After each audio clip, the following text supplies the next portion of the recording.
from Jersey, baby, baby, baby, baby, baby, baby, baby, baby, baby,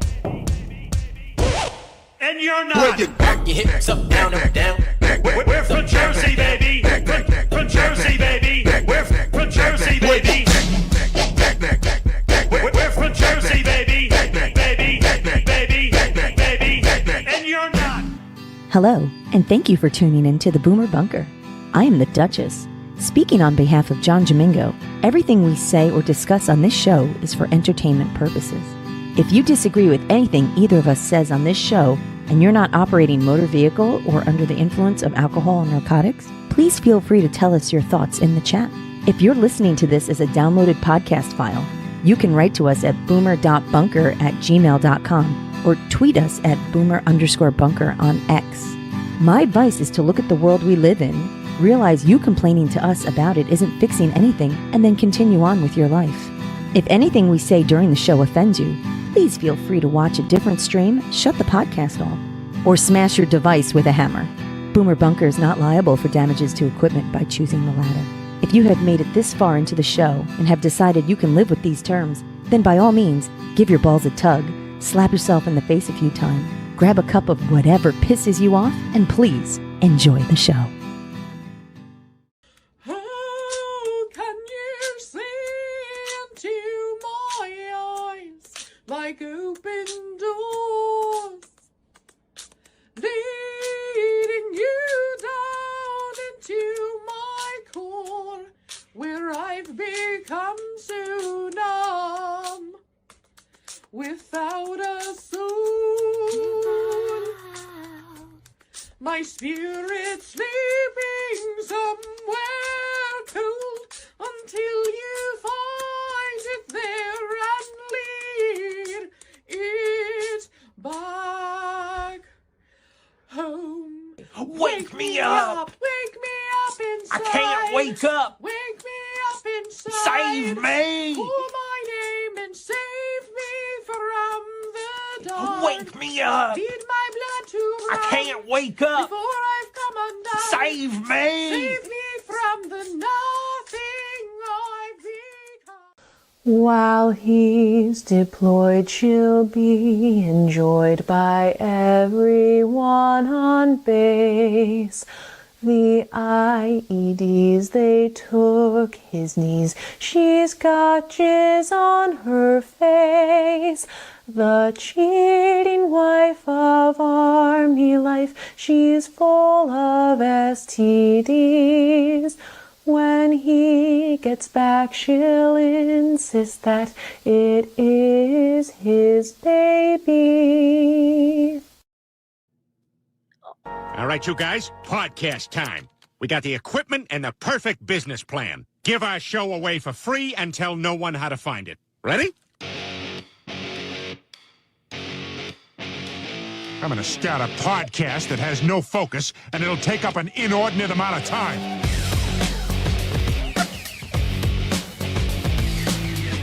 Hey, everybody. Welcome into the Monday Boomer Bunker. I am one of your hosts, John Jamingo. And alongside me, still not on fire, the lovely, the talented, the Duchess. Good evening. The opening was phenomenal. I have to pop what Budbugger said up back here. He called him methanescence. Methanescence. Just, like, she was awful, and then he's like, wake me up. And just this floating head. That was I always try to have something, and because I can see Duchess in the background, like I can see her because we're off camera. I love to watch her just laugh at the stuff that I bring up. So it's good. so bad. But not to, I have to say, I have to introduce our producer in the back end, producer Mike. It's Crazy Eddie's greatest stereo sale ever. Get anything and everything in stereo equipment. Get it all now during Crazy Eddie's greatest stereo sale ever. Crazy Eddie, his prices are insane. Cocaine's a hell of a drug. There we go. Crazy Eddie. Yeah, it's been a while since, oh my God. Had you ever bought anything from Crazy Eddie's back in the day? They were never near us.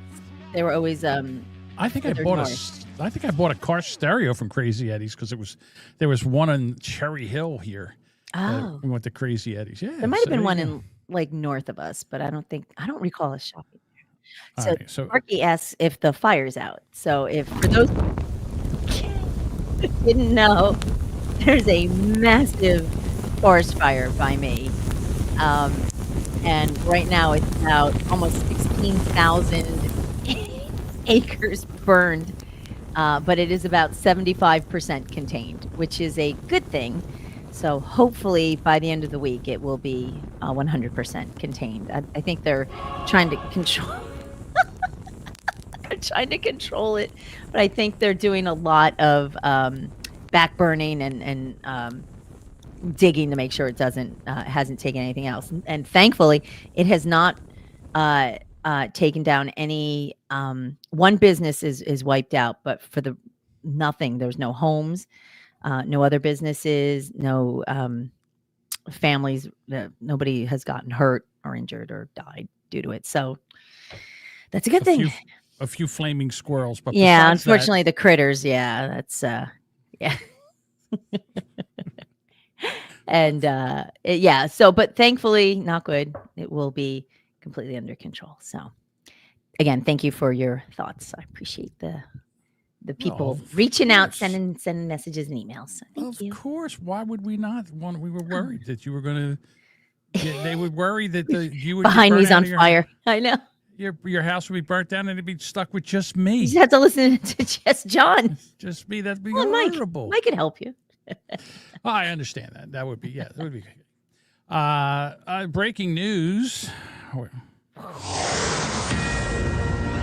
The Eagles are at the White House. The Super Bowl champion Eagles are at the White House today. I have a little bit of video to share with you about their day with the president. Mm-hmm. Well, oh, I'm sorry. I have to hit the button. Here they come down the steps of the White House. Huh? Eagles fly on the road to victory. Fight, Eagles, fight. Score a touchdown, 1, 2, 3. Hit 'em low, hit 'em high. And watch our Eagles fly. Fly, Eagles, fly. On the road to victory.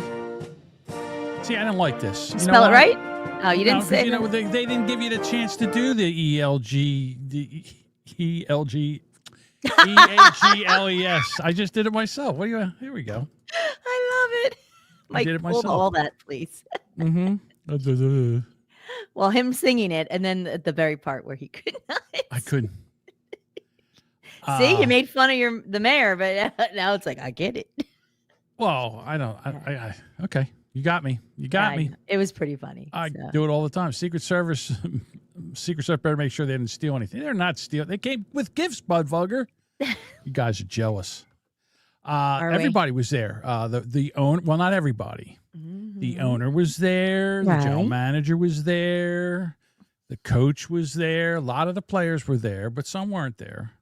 I also have this one here. Now, I don't know if you remember, but not this past season, but before. Or was it? Which one did they miss? Which one did they lose like 5 games in a row? Remember when they lost 5 games in a row and then lost the playoffs and was out of? I thought it was last season. Didn't they go to the Super Bowl last season? I don't know. All right. Anyhow, the season. Okay, it was the season that Jason Kelce retired. Yeah. There was an incident on the sidelines, and Big Dom stepped in between the players. Big Dum Dum, yeah. And then Big Dum Dum, and then the guy pushed. Big Dom, and they took him out of when they took him off the sidelines is when the Eagles started losing. Well, Big Dom was there. Oh, it was Big Meathead. Oh, God. We also have to recognize the Eagles' head of security. You know, this is a guy, they say he loves Trump. This is a guy, and I had Saquon give him a big, beautiful hat last night because I've been hearing about this guy. He likes Trump. His name is Dominic DeSandro, Big Dom, and he's sort of a legend. Come here, Dom, come here. It was against the Niners, yeah. Say a few words, Dom. I hear this guy's just, come Say a few words, Big Dom. Go ahead. We're honored to be here.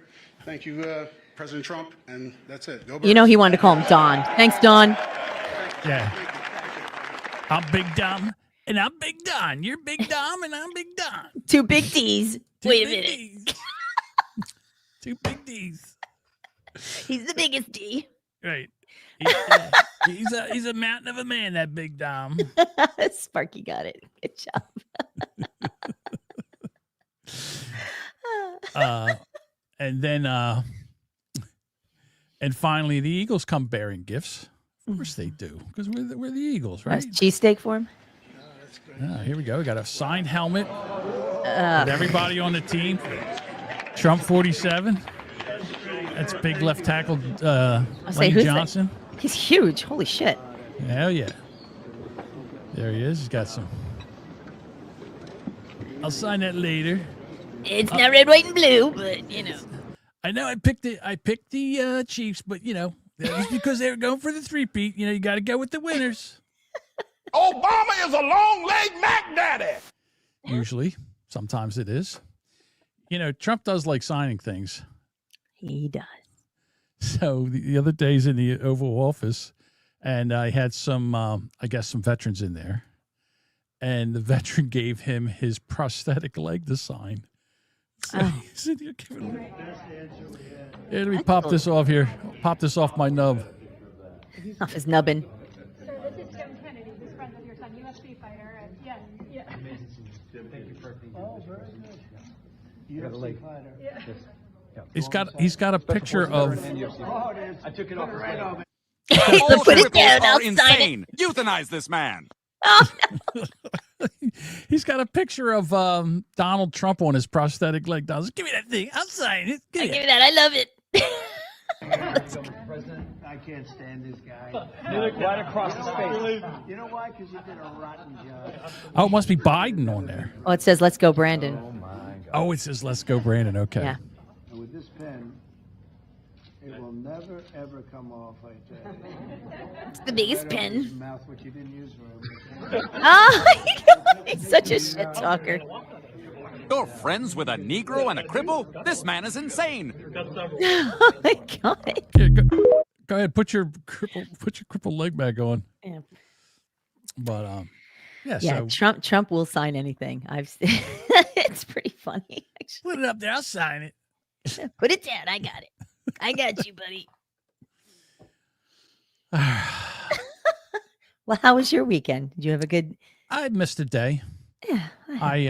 I went to bed Saturday night, and then I woke up at 2:00 in the morning, and he thought it was Sunday morning going into Monday, and then I freaked out because I thought I missed going on Aaron's show. We were supposed to record Sunday, so I freaked out. I was like, "Oh my God, they're gonna kill me! Why do I keep doing this? I set a reminder. Why didn't my reminder go off?" Right. And then I set an alarm to get up for Monday. I was like devastated. I mean, it really bothered me. Right. I'm like, what's going on with me? I set my alarm so I would make sure I got up. I got up, made coffee, took a shower, got dressed, came down here like I'm going to work.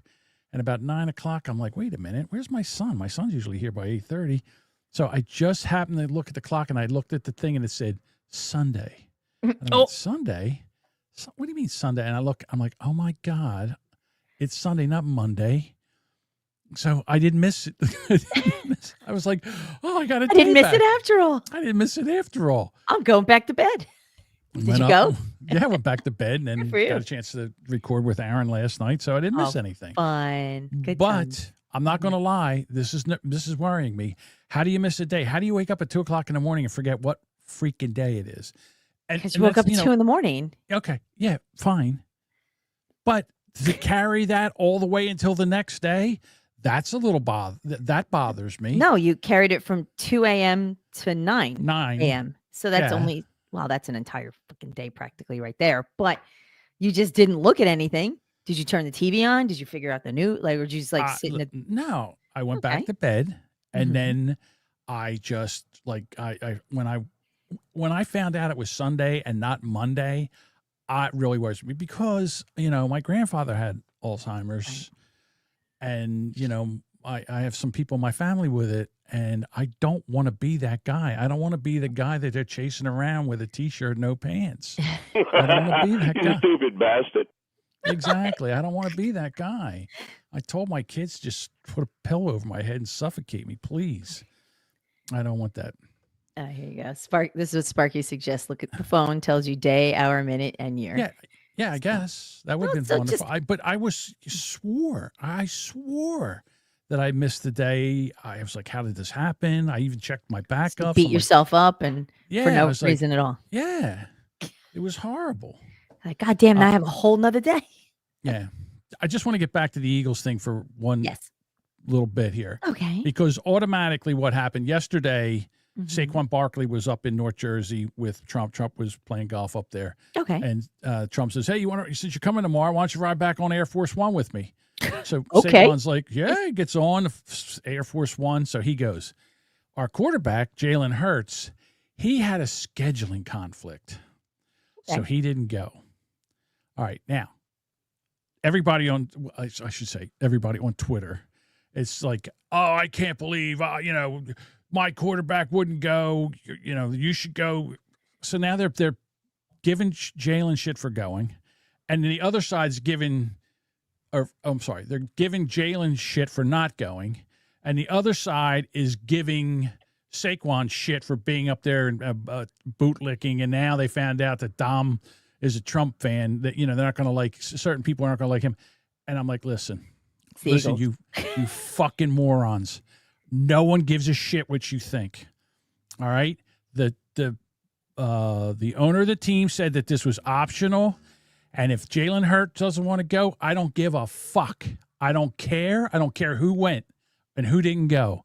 All I want them to do is go out there and do their job and play football and win as many games as they can and put it all out. I don't give a shit.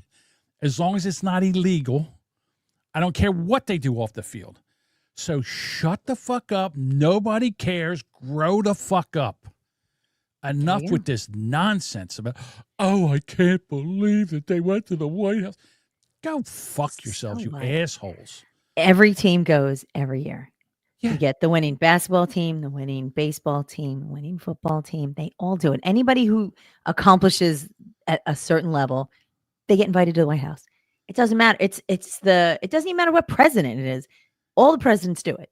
So just go, shut up, do your photo op, and be proud of your team and be proud of what you accomplished. Am I a little disappointed in Jalen because he didn't go? Yeah. I think it just sends a bad message. You're representing the team. The owner was there. I know he don't like Trump. I'm sure there was a lot of people there that didn't like Trump, but they went. And what's everybody talking about? The Eagles going to the White House. And now it's a story. Why did you go? Again, now it's a story. Why didn't you go to the White House? What was the schedule? What was the scheduling conflict? Where were you at? What did you do? Yeah, and now it's a story. None your fucking business. Right. Jesus Christ. Just shut up. Shut up, you assholes. Shut up already. Fuck you asshole. Exactly. On Twitter. Here you go. Here's what Sparky says. So in John's defense, he did that one time. He got home from work, fell asleep, got up, saw it was 7:00 p.m., but thought it was the next day and he was late for work. Hopped in the shower, got to the end of the driveway, looked at the clock in the vehicle, saw p.m., not a.m. So when you get this time of year, it's easy to get scrambled. Yeah. And something in the wintertime, I've done that. I did that in the elevator business. I came home. You wake up, it's dark. You get up, it's dark. Wake up, you think it's 7. You get up, get a shower, get your work for clothes, get on. You go downstairs, and your kids are staring at you. What are you doing? I go to work. Did you get a call? No. I go to work everywhere. Like, why are you here? It's 7 at night, Dad. Oh. Yeah. Oh. What time is it? Exactly. What fucking time is it? I love when your words come back to you. The kids are horrified. They're like, it's 7 p.m., Dad. Don't yell at us. Don't beat us. Don't beat us again. All right. Can we get into the Shedeur Sanders shit that's going on? Oh, my God. Poor Shedeur. Is that his name? Shedeur? Shedeur. What do you call him? Shaker? You make Shedeur Sanders. All right. So he was supposed to be the best thing since sliced bread, and he thought he was going number 1 or number 2. He's first number two, quarterback. right? And the problem is he's a whack job. His father and him, He's a Nepo baby. they think his shit doesn't stink. You're going to the NFL. Let me, remember Washington drafted a quarterback, Peter Griffin III. No. Which Griffin III was it? Archie Griffin? No. Robert Griffin III. Robert Griffin III was drafted by the Washington Redskins, and he was supposed to be the next great quarterback. And he was running around for about 5 games, and he was going to go out of bounds, and somebody hit him and knocked his dick in the dirt, and he was never right again. No. Never right again. Bells. Oofda. Yeah. So now he had this whole thing set up. He had this set that he put in his house with shoes there. And what did he put up? He had like some kind of sign. Yeah, he had all kinds of, like, he was going to do his own setup. Like, do you remember when they did the draft? Like, the guys, they would come in and they'd look in the mirror and they would put the hat on and then they would go out. So it was probably something similar to that. Okay. Knowing him. He loves the photo ops. He had all the hats behind him. Is that what he had? All the teams? Oh my God. on a shelf. What a douche. That's such balls. What a douche thing to do. So now they draft one quarterback, another quarterback. Each falls out of the first round. Yeah. Now they're having a shit fit. You've got people like Skip Bayless. He's on there. He's just racist. This is ridiculous, most ridiculous thing I've ever seen. So here's Skip. How's this guy even relevant? Skip Bayless is so annoying. I don't know. He's horrible. Ugh. I am worn out from watching the first 3 rounds of the NFL draft. Pick after pick after pick, starting with the 2nd overall pick.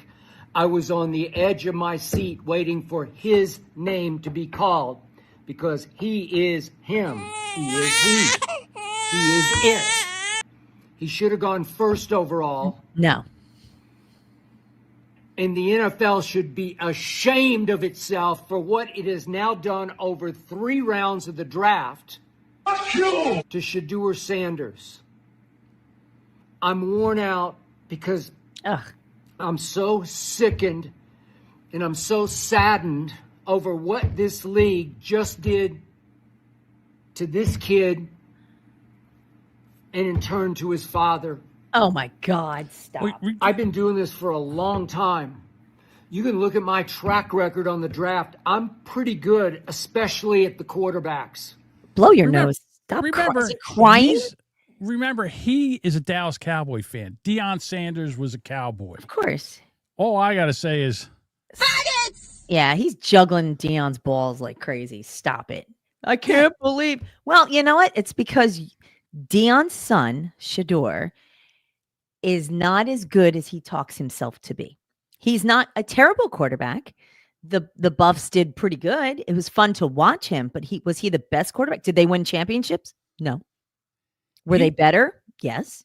He's been sniffing his own farts since he was in midget football. His father coached him in midget. His father coached him in high school. His father coached him in college. Now, all of a sudden, this kid's a nightmare. And the Browns have him? I don't think, you know what? He's the 4th quarterback on the Browns depth chart. And they have 5 quarterbacks. The second one is 40 years old. Joe Flacco. Yeah. He comes out on a walk. He's throwing with a walker. Okay. Well, you got the one guy who can't even play anymore. He's still out, and he does Deshaun.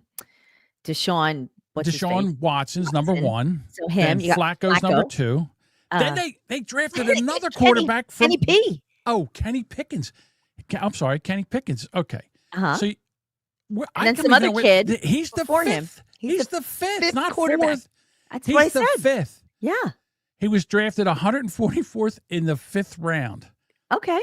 Well, you know what? It put him back on his fucking heels because that's what you get for shit talking the whole year and acting like your shit doesn't stink. And you know what?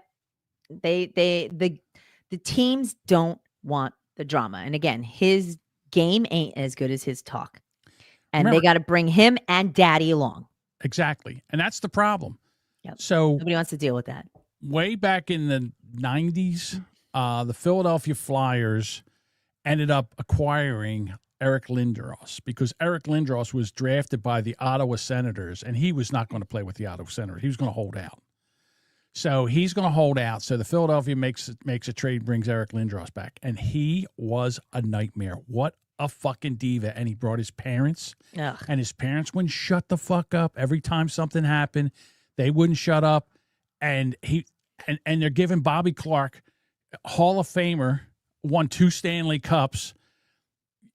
Eric Lindros couldn't hold his jock strap. Bobby Clark played his heart out. He was a little guy. He should have never been as good as he was. He played his heart out. And this guy walks and is, again, skating around like I said he should put a tutu on this guy. And I listen, I'm a Flyers fan, but I hated him. And when he skated across the blue line with his head down, and Scott Stevens ended his career by knocking his fucking mouthpiece out and spun him around on the ice like a dog turd, I couldn't have been happier. I really couldn't. Faggot. Oh, yeah. Exactly. So that's what's going to happen here. Whatever team takes him is going to have to put up with this shit. And Dion's father running his mouth in the press. Yep. And he's got a big platform. So we're going to have to hear it. And again, it's a distraction to the team. So good luck, Browns. Now, well, the Browns got nothing to lose because they're the bottom. They're the bottom. They were first picks. They were first round draft picks. They were getting right. So. And they picked 5 times. They picked 4 other players before they picked him. Yep. I'm not mad at it. Well, I'm just going to say, so what's his name? The gap tooth defensive guy from the Giants who's on Good Morning America. Michael Strahan. Strahan. Right. So he was on there, and he said, I was talking to Tom Brady. Tom Brady says, what's the big deal? I was picked 170th. I was picked 170th. A lot of really good players were picked. I mean, look at Brock Purdy. He was literally the last round pick. Yeah, exactly. So, and he's a pretty decent quarterback, although he had a rough time this year. But right. There's a lot of great players. Not everybody gets picked first. This is so like back to kindergarten, like pick me. You're going to get picked, and you have to be stellar. I have to tell you, I enjoyed watching the draft this year because there's just something to watch. I call them kids because they are kids. Some of these guys, they're 20 years old. There's one that wasn't even 21 years old yet, and he got picked. And let me tell you, the first pick of the Steelers, he cried. He wasn't there because his mother was terminally ill. He went to tell his mother that he had gotten drafted by the Steelers, and then she had passed away like later in the evening. And I was just like, what a terribly sad story. Stop whining. Shut up. It's sad. He's a young kid, and he spent a lot of his own money to try to make things comfortable for his mom. So, for her to at least see and hear and know that he got picked in the first round, that made me happy. But just to see them so happy and like their parents are so proud, like just like because it's a lot of sacrifice as a parent. I can't imagine how much it costs to put kids like that through school and all the sports and everything. Well, I don't think this is over because Cinderblock Sanders last year he made if he goes back to Colorado now, Colorado athletes all college athletes will get paid, for endorsements and stuff. They should. Okay. I'm not disagreeing with you. Yeah. He made $6 million, and he'll make $6 million this year if he goes back and plays in college. What's he going to make as a 5th round draft pick in the NFL? Like $480,000. That's if he even plays. Do you think he's even going to play? Well, I mean, they're going to give him something. I mean, they got to guarantee him he's got the league minimum, but you're not going to get any kind of signing bonus in the 5th round. No. Is he going to actually play? Like throw the ball? He might preseason. We don't know. We don't even know. He's got to do tryouts right. still. So could you pull yourself out and say, you know what? I'm not going to be. I'm not going to accept this. I'm going back to college. Take the $6.1 million that you're going to make there, and then come out next year. Well, is he going to get picked next year? That's the whole thing. Is he going to be any better? Well, it's funny. I don't know if you knew this, but he got pranked. Did you see where he got pranked? I did see that. All right, so here's the story. He had this is how this kid is. He goes out and buys a brand new phone with a number that he only gives to NFL teams. And this that's kind of smart. Yeah. Okay, so this is the phone that he's going to get it from. Well, somebody got the number, called up and pranked him. Here's the call. Way to go! Say it one more time for me. This is Mickey Loomis here, GM of the Saints. How you doing? Good, how are you, man? Good, been waiting on you. Way to go! Yeah, we have. It's been a long wait, man. No, for sure. We're going to take you with our next pick right here, man. Yeah. Yes, sir. Let's be legendary. That's it, legendary. That's what it was. He put on the back of his wall, legendary. That's right. Oh, he's legendary. Nobody's going to forget him in the draft. But you're going to have to wait a little bit longer, man. Okay. Sorry about that. All right, so how did he get the number? Well, apparently. From his, yeah. So the Atlanta Falcons defensive coordinator son saw the iPad open and got the number off his father's iPad and pranked him. Unbelievable. Now, this could have implications because his father could get fired over this. Absolutely, he could.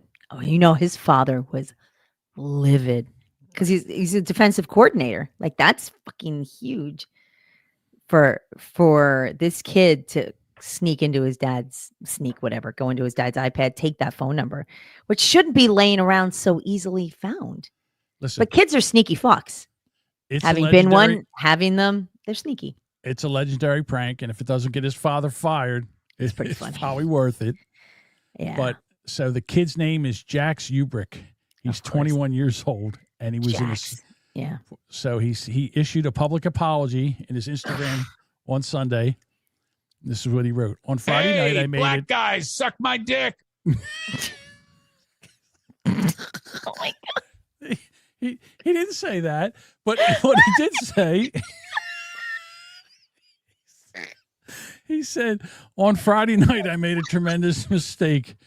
Cinderblock Sanders, which what I did was completely inexcusable, embarrassing, and shameful. Yes. I'm so sorry I took away from your moment. It was selfish and childish. I could never imagine getting ready to celebrate one of the greatest moments of my life. I made a terrible mistake and messed up that moment. Thank you for accepting my call earlier today. I hope you can find it in your heart to forgive me. Please don't fire Daddy. His father must have wanted to fucking beat the shit out of him. Oh. I mean, that's a big, at 21, you should know that that's not right. I don't know, man. I don't know. Like just thought, I got this phone number, $10. His friends are like, yeah, you should call. Come on, let's do it. Let's do it. They'll never find out. I gotta be honest with you. Yeah. A young John Jamingo would have definitely pranked him. Definitely would have made that call. Is this Shedeur? Boomer Esiason, former quarterback of the Cincinnati Bengals. Yep. Yeah, he was on, and he said that the owners were telling everybody to take him off the draft board. They didn't want him. They did not want him. Did you see the reaction from the Browns coach? I don't know who was sitting there when they called Shedeur. They show these coaches, and they're just like, it was expressionless. There was nobody like, because now they know what's going to happen. It's the same thing if they would have brought that Brillo pad from San Francisco back. Are you talking about Colin Kaepernick? Colin Kaepernick, yes. Brillo If they would have brought him back. They took him off, and they took him off because the owner said take him off. I don't want that guy. Shedeur Sanders just torpedoed himself. His attitude off the field at the combine, his dad didn't help him either. He was on podcast talking about, this is my son. If I can get him to where I want to get him to, I'm going to do that. But, when you listen to this kid talk right prior or at the combine about if you want a new culture in your locker room, I'm the guy to do that. I can turn it around. I mean, he's very high on himself. And I think he was very off-putting to many, many coaches and general managers in the league. And I'm telling you right now, and I know this after talking to 3 different personnel people in the NFL this weekend, they didn't even have him on their board. They took him off. And they took him off because the owner said, take him off. I don't want that guy. I don't want this entitled person on our team. And I don't blame him. There you go. There's no I in team. There's no It's not I how in it team. works. You work together as a unit. That's the whole point. And it would be Shedeur Sanders and the Browns game. Right. That would be the band. That's what it would be. So the coaches didn't want that. But, the Browns have an interesting approach to whatever the fuck they're doing. I don't know. They're know. the Browns. They haven't had a good quarterback. He's the black. Ever. They've gone through so many quarterbacks. It's Right. ridiculous. He's the black Johnny Manziel. Yeah. That's what know? Booker said earlier. Yeah.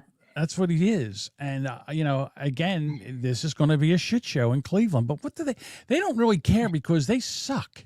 Cleveland rocks. They suck, and they're not going to be a good team. So this might bring them some. It keeps them at the bottom. Maybe they'll be able to get better draft picks next year. Right. That what they say is no publicity. Oh my God. Bad publicity is better than no publicity is- publicity. Exactly. There you go. Thank you. Thank you for. Sorry. Oh, yeah. I didn't mean to jump You on and your that. fat, but lazy tongue. Yeah, I know. I knew where you were going. Say that one more time. I will not. You can't. I will not. Oh my God. The police overnight in Colorado, they raided an underground nightclub. 200 people were inside. Out of the 200 people inside, 114 of them were illegal aliens. They weren't in the apartment buildings at the time, Yeah. taking over different things. The Biden administration had 130 complaints about this. They did nothing.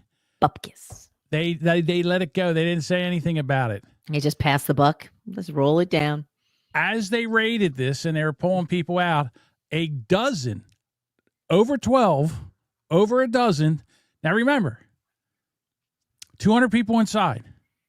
114 of them were in the country illegally. Okay? Over a dozen of them were active duty service members. And Nope. over a dozen active duty service members went undercover as security guards in nightclubs during the raid. Mm-hmm. I thought they found active duty service. No. There we go. Duchess rules. Jamingo drools. Hit the like button. Hit the like button. Hey, all right. Thank you, Soft. Thanks, Soft. There you go. Much appreciated. Coach. Soft fails again. Aw. Yeah. So here they are. They found drugs. There's Oh prostitution. no! Really? All the shit that's going on in this club, and they rounded them all up. Now, I'm sure they're going to have trials, right? And then ship them the fuck out of here. Let's go. Let's get them out of here. Get out! Right now? Yes! Exactly. So Hit the road, Jack. and this was the same state that they had the Agua gang, Aquafina gang. the Tres Aguas, the three waters, the three waters, Wooders. the three water gang. They this was the three water gang that was taking over all those apartments, and it was only a couple. Because it's fine. Just a couple can go. The police said it was just a few. That was I couldn't the believe most when insane news report. Martha Ryder. It was only a few. JD Vance was like, "Do you hear yourself? Only a few. How many should it be? How many's acceptable?" I love he called her on that. She had no response. She was just like she just pulled right up. The He's producer like, in her "Shut ear is up." probably saying, "Next question." Just move on. owned you, Don't even dummy. address it. Just okay. Big dummy. Yeah, because they're giving. Listen, they spent all kinds of money to get all these illegals in here. Yeah. To give them Social Security numbers so they could vote Democrat and swing an election. They did all this, and they do not want these people out of here. And they are taking the 20% of every 80-20 issue. They're taking the 20%, including this. They just arrested 2 judges. Yes. So one judge in Wisconsin basically aided and abetted a criminal. She going to jail. Yeah. And the Are you Democrats serious? going. I'm serious. They say that she's going to jail. And again, what I have to say is they're on a take. Allegedly, in my humble opinion, these people have to be on a take. Why would a judge do this unless the judge was getting money? There's something out of it. Right. They wouldn't just do that out of the kindness of their hearts. That's not how judges work. I want a forensic accountant to go into this lady's finances and find out if she's taken any kind of money from some NGO or whatever. Anybody. To protect these people. I think that should be standard for when they find people who are aiding and abetting. I think the first thing they need to do is once they arrest them is go dive into their finances, because you can damn well fucking bet there's money in there. Yeah. Because that's the only reason. Oh, here you go. This is Barkey's. So I was paying these judges. I you know what? I would imagine they are. They're getting some kind of bonus. Look at all the amount of DAs that he basically financed to get him in office because it was very easy to do. And this is the way that they would not pursue crimes that he did not want pursued. This is how it's done. It is. It's disgusting. This is the way. This is the way. We're at war right now. Within there is a cabal. What would you call it? That's in this country right now that's trying to destroy it from within. The Biden administration. Take it down from within. It's easier to overpower it.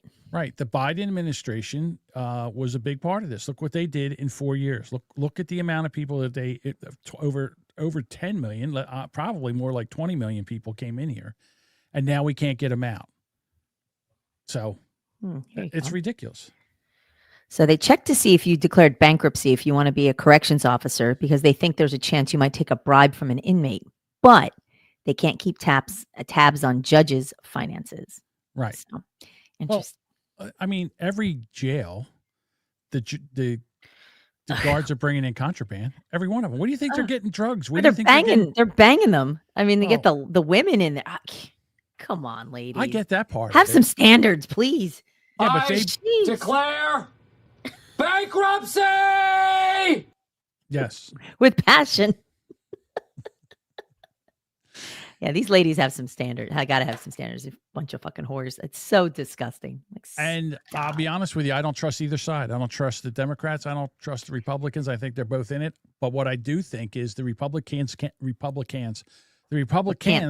say anything because, and I'm not all of them. I know everybody's going to say, listen, it's not. I'm not saying all of them. I'm saying we have a uniparty. Career ones, perhaps. Yeah, we have a uniparty. Long term. Yeah.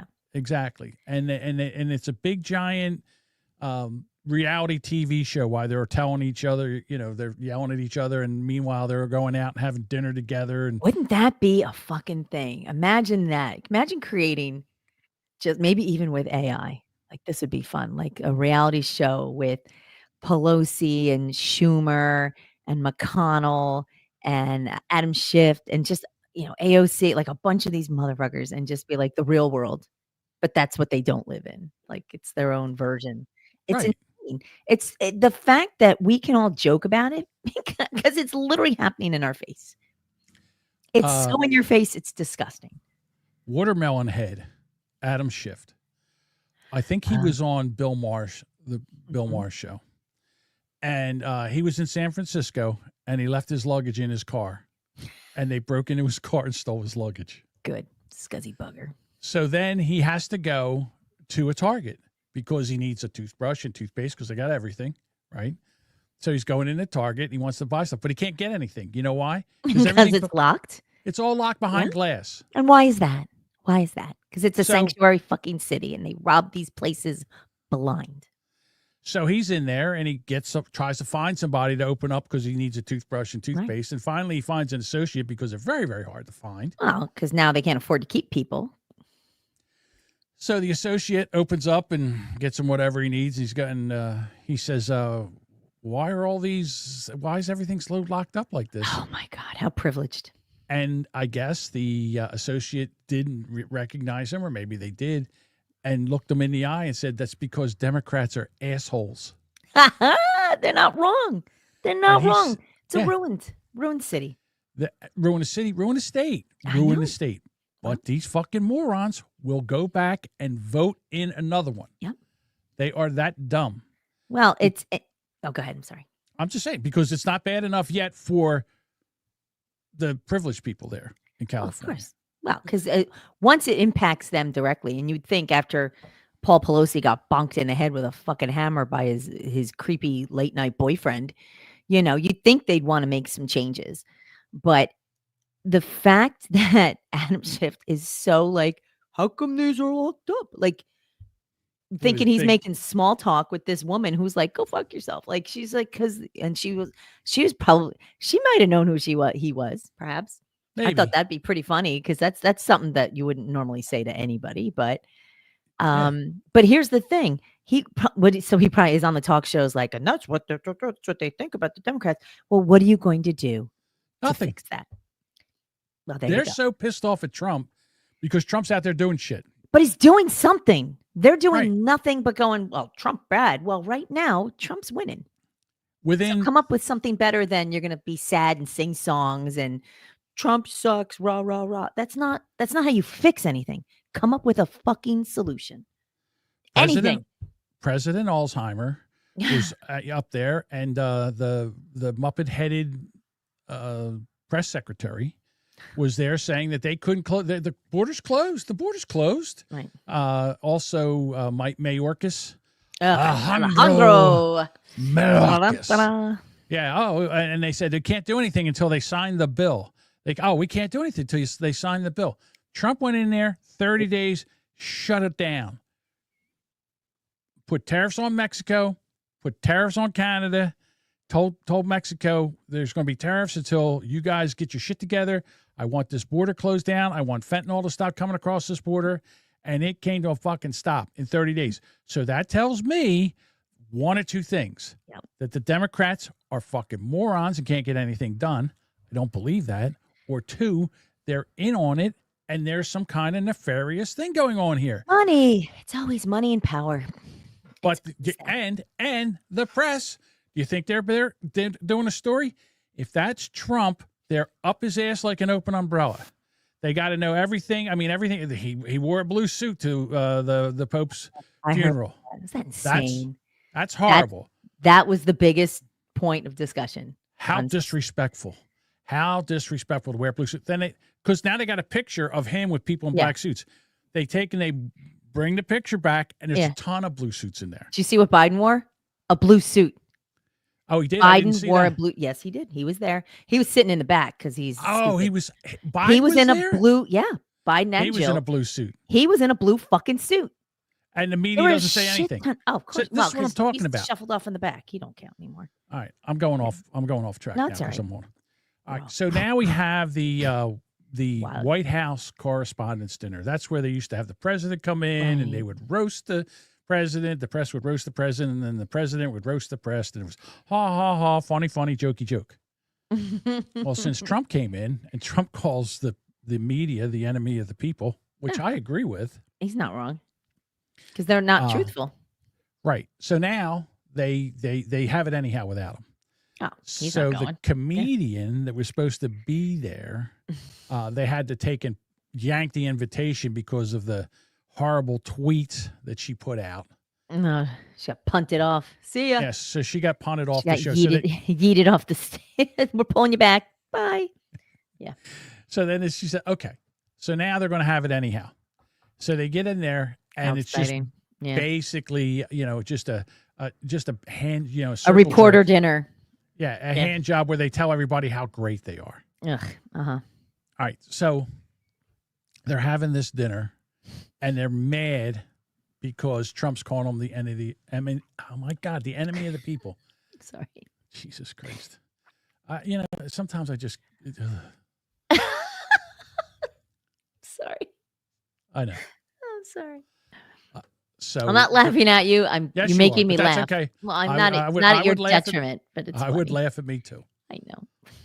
Everybody's laughing at me. This is why I do this show. So I can be laughed at on the daily. We laugh because we love. Yeah. So anyhow, they had a guy win an award, and he basically came and said, you know something, we're not really doing our job.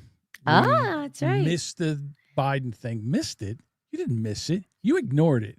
You couldn't miss it. Anybody, enemy of the pimples. The Ememy of the pimples. The Ememy of the pimples. That might be the title of this show. The Ememy of the pimples. Thank you, Budbugger. Ememy. You want me to write it down? Yeah, please. So anyhow, we have the White House press secretary, a real one, someone that's good. They're asking her a question about this. Alex Thompson said at the White House Correspondents' Dinner, and I'm going to read his quote, "President Biden's decline and its cover-up by the people around him is a reminder that every White House, regardless of the party, is capable of deception. We, myself included, miss a lot of this story, and some people trust us less because of it." Can you comment on those remarks and whether you agree with that assessment? Dang, I hope her brother don't already have dibs on her. Okay, here she goes. I do agree with that assessment from Alex Thompson, who I understand won an award for writing a story months and perhaps years after the American people already knew that story to be true. Millions of Americans watched our mentally incompetent president struggle with his day-to-day duties of this office. We watched our country be ran into the ground as a result, and nobody in the media wanted to write about that, talk about it. There were many reporters, I will say, right-leaning reporters who did talk about that, who didn't get awards, didn't get coverage. In fact, they were lambasted for their coverage. And I remember being on President Trump's campaign, talking about Joe Biden's clear mental incompetence and being accused by people in this room of manufacturing deep fake videos, trying to persuade the public into not believing what they saw with their own eyes for many years. And gaslighting. it's about time the legacy media finally admits that was one of the greatest cover-ups and scandals that ever took place in American history, and certainly it did contribute to the decline in the trust that Americans have for the legacy media. Well fucking said. Do you notice she's not wearing her cross? Yeah, what's up with that? Well, she got a little. It was a very prominent cross. I think she takes it off occasionally now. So. Well, I mean, so what? Why can't she wear a cross? Well, if she was Jewish, then why don't you ask her? Put your cross back on, bitch. Yeah, I'll ask her. I'll call her up. Well, you could probably tweet at her and ask her. She answers. I have her on speed dial.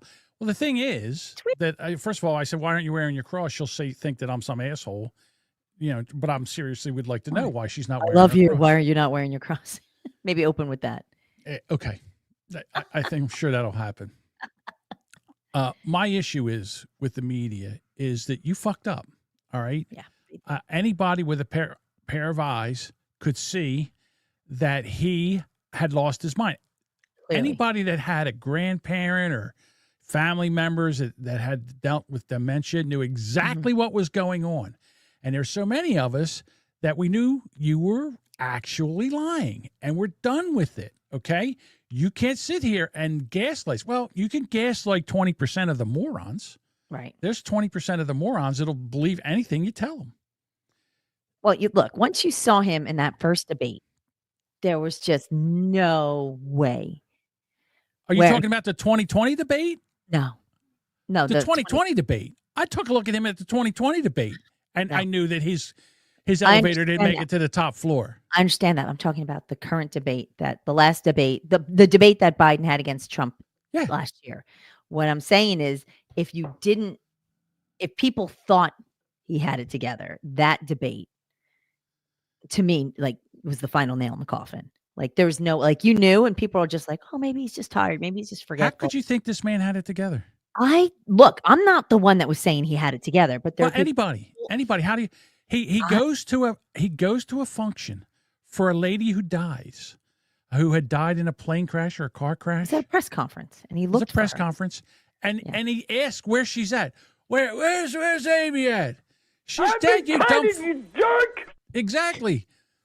That, time after time, they had to roll out. Anytime he got done his little message, if he ever decided to waddle out to a fucking microphone and have a prepared statement that was on a teleprompter, as soon as it was over, they all started screaming at the press and to get him out of there so they couldn't ask him a fucking question. They just rush him right off. I understand that. What I'm saying to you is to mention the debate. If you thought for any reason he had any semblance of a marble left in there, that debate would have cleared it for me. Like, there's no way. Like, he said it to the point where even Trump, who would go after everybody, was like, I don't even think he knew what he said. I'm not you know, picking on like this guy. he's like, I don't know what to say. So with that, and the fact that these reporters who, and I distinctly remember listening to Jake Tapper, fake news, fake Tapper, go after Lara Trump, lambasting her on her reaction to Joe Biden. He's like, he has a stutter, and like just making all kinds of excuses for him. And then that son of a bitch has a book out riding the coattails of like, oh, the demise of Joe Biden, or whatever the fuck the title is. We didn't and I'm like, know. you didn't know. Bullshit, you didn't. You think you wrote that book in a fucking week? Fuck you. He was planning that book for a while. That guy, you know, listen, I know he's from Philadelphia and he's an Eagles fan and all that other shit. That guy. But that asshole, I have no time for him. No. He's one of the worst. He is one of the worst out there. Gross. Especially, well, him, and then you've got Dana Bash and just all of Who's them. that Scarborough, that Morning Joe. Right. Dipshit. And then you have Caitlin Collins. Minka, what's her face or whatever. Yeah. Right. All of them. Caitlin Collins with the resting bitch face. Dana Bash with the resting bitch face. All of them. One dumber than the next. Can't answer a question. Yeah. Well, here's the thing. They send them in there with stupid questions, and anybody can disarm them, pick up the bat that they tried to use, and beat them to death with it. So, I mean, that's the issue that I'm having here. I just want to get to this one thing where... Yes. So we also have this guy who's getting up, and again, we know, dude, you can say whatever you want. You can say whatever you want, but this is... We journalists are a lot of things. We are competitive and pushy. We are impatient, and sometimes we think we know everything. But we're also human. We miss our families and significant life moments in service to this job. We care deeply about accuracy and take seriously the heavy responsibility of being stewards of the public's trust. How did he even say that? Where's Dave? Liar. Why is he dressed like Prince fucking Charming? Right. And Like he's got all his Jerry, white. And he's got his Jerry curl, greasy hair, dude. Did you ever see I'm Gonna Get You, Sucker? Jermaine Jackson just called. He wants his 80s haircut back. No, it's not that movie. It's Coming to America with Coming the to America, boyfriend with the wet Jerry curl. Jerry curls. Yeah. That's what it kind of looks like. Yeah, I can't with him. That's the things that, what did he say? That the things they miss with their family because they're representing. Fuck The you. heavy responsibility of being go fuck stewards of the public's trust. Oh, please. What we are not is the opposition. Yeah, you what are. we are not is the enemy of the people, and what we are not is the enemy of the state. 100% you are. You certainly are. 100%.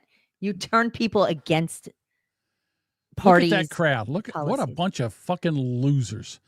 Just a bunch of ball washing losers in there giving themselves awards. What a circle jerk. Yep. It's like the Podcasters Award where they all go in.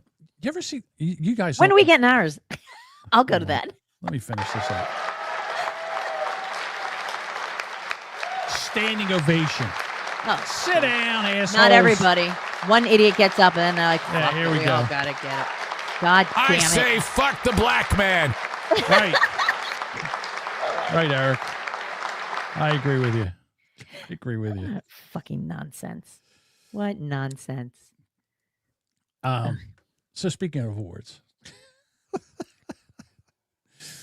podcasters love to give them another thing. They love to jerk each other off. So they want to give each other awards. So they start an award show. So what you have to do is, first of all, you have to get nominated. So you have to beg your audience to go to a website and vote for you. Fun. All right. So then they trim it down to like, I guess, 5 people. Now, for a month, you have to go and basically beg your audience to go vote for you to get this stupid piece of plastic award. Oh, and you have to pay for a registration fee. I forget what it was, like $10, or maybe it's $25. $25 to register. All right. So I registered. Okay. So we're the Boomer Bunker. We register. I send in $25. Now we beg our tens of the audience to go to this Vote website early, vote every often. day, right? Every day and vote. Okay. And then if we make it to the top 5, then we have to beg them again. If we don't make it to the top 5, fuck all with our $25 and, you know, pat on the ass and thanks for playing. You make it to the top 5. Then they, you know, there's a bout out. And for 30 days, you got to fucking beg your audience. It's social media and all this. And please go back and vote and all this stuff. And then they have an award show that's on, I think, YouTube. And then you have to go and you give an acceptance speech and you have like a little plastic trophy that you put behind you that says that you're somebody. Right. So then what happened was somebody found out how to fucking rig the system and they won. I forget how many awards they won. Nice. Almost all of them. Nice. So they finally had to, I think they basically shut the award down for a couple of years and now they're bringing it back again. I have no time. Look, whatever. You know how you know that you have a podcast that's a good podcast? You have a ton of people, you're getting advertising, you're making money at it. Then you know you have a good podcast. We do not. We have a great podcast, and we have awesome people who participate. Yeah, the tens of people that listen to this, I love them. I get it. Yes, you're my we love people. you. I know. But there's not a lot of you. That's all. Oh, it'd be cool if What there am I were gonna do? a couple more would be nice. That'd be nice. But that's okay. Yeah. Hey, let me just tell you something. You see some of these people like these locales like Steel Toe and I'm trying to think of the other ones that go out and they have, you know, and they get, and then what happens? You get the trolls coming in. $2.95 to a goal. Right. You have these Beg trolls for come in money. and they crawl up your ass and get into your life and find out all your information and shit and make your life miserable. Fuck that. Who needs that? Well, I don't need that. Certainly don't, You don't be need that. a fucking pig. That would help. Don't get arrested. Well, you got these lolcow. Basically, it's radio guys that were on radio and now they're podcasters. And podcasting and radio are not the same thing. It's not. And some of these radio guys can make it the transformation, and some can't. Some have a difficult time with that transition. Right. You've got your locales of the radios. Eric Zane, Aaron from Steel Toe. I'm trying to think of the other ones. I'm trying to think of the other radio. Cough. Right. Cough. Easy cough. Yeah. So, whatever. They're scratching. You know, they're scratching a living out in this podcasting world. Yeah. Oh, Josh Ennis. He was another morning show guy. You don't know who he is, but there's like all these morning. Who's the one that does it with his wife? Didn't you say there's one for like a Philly guy? He did it with his wife, and they got drunk and yelled at her. Well, there was a guy from Washington D.C. Oh, maybe no, Tampa, Florida. There was a guy. Could be, and not Bubba the Love Sponge. Another guy that's a podcaster. There's I can't think. I don't know their names, but you know they're all out there. And try to find a good morning show. Try to find somebody that can hold your interest. You know, I watch. Oh, Bruce. Well, I mean, yeah he does an hour. Yeah. Right. Bruce does an hour on Twitter Spaces from his car. Yeah. And it's more entertaining than Eric Zane. People are Way more. assholes. You people are assholes. Exactly. You send a guy a mug, he King can't of the even give you assholes. That's can't all. even give you a reach around. What the hell's going on with this guy? He's the king of the assholes. I know. Sparky says, where's Bob at? Tell him I asked about him. He Bob's out. Bob's doing Bob things. I think I chased Bob away with the retching videos. He didn't like that. Not his cup of tea. That one guy, it was so loud. It was so violent to watch. I know. React. That's what I love about it. That's what makes me. He turns all red. It's hysterical. Oh my god. Oh, you know something? I did have. Here you something go. Aaron says I'm more entertaining than Eric Zane. Yeah, there you go. You're more entertaining than Eric Zane. Absolutely. I'm sorry. I do have a video. You have a better mustache. For sure. So He's got that. Eric doesn't have a mustache. That's my point. Gotcha. Aaron has that cool one where he's just going to start twisting the Oh, I got you. ends. Mhm. You wear hooker boots, so you can't be that bright. Hey, when you got it, flaunt it. That's all you can do. Pam Bundy was on the White House lawn and she was talking about the Pam who? Colorado Bundy. Pam Bundy.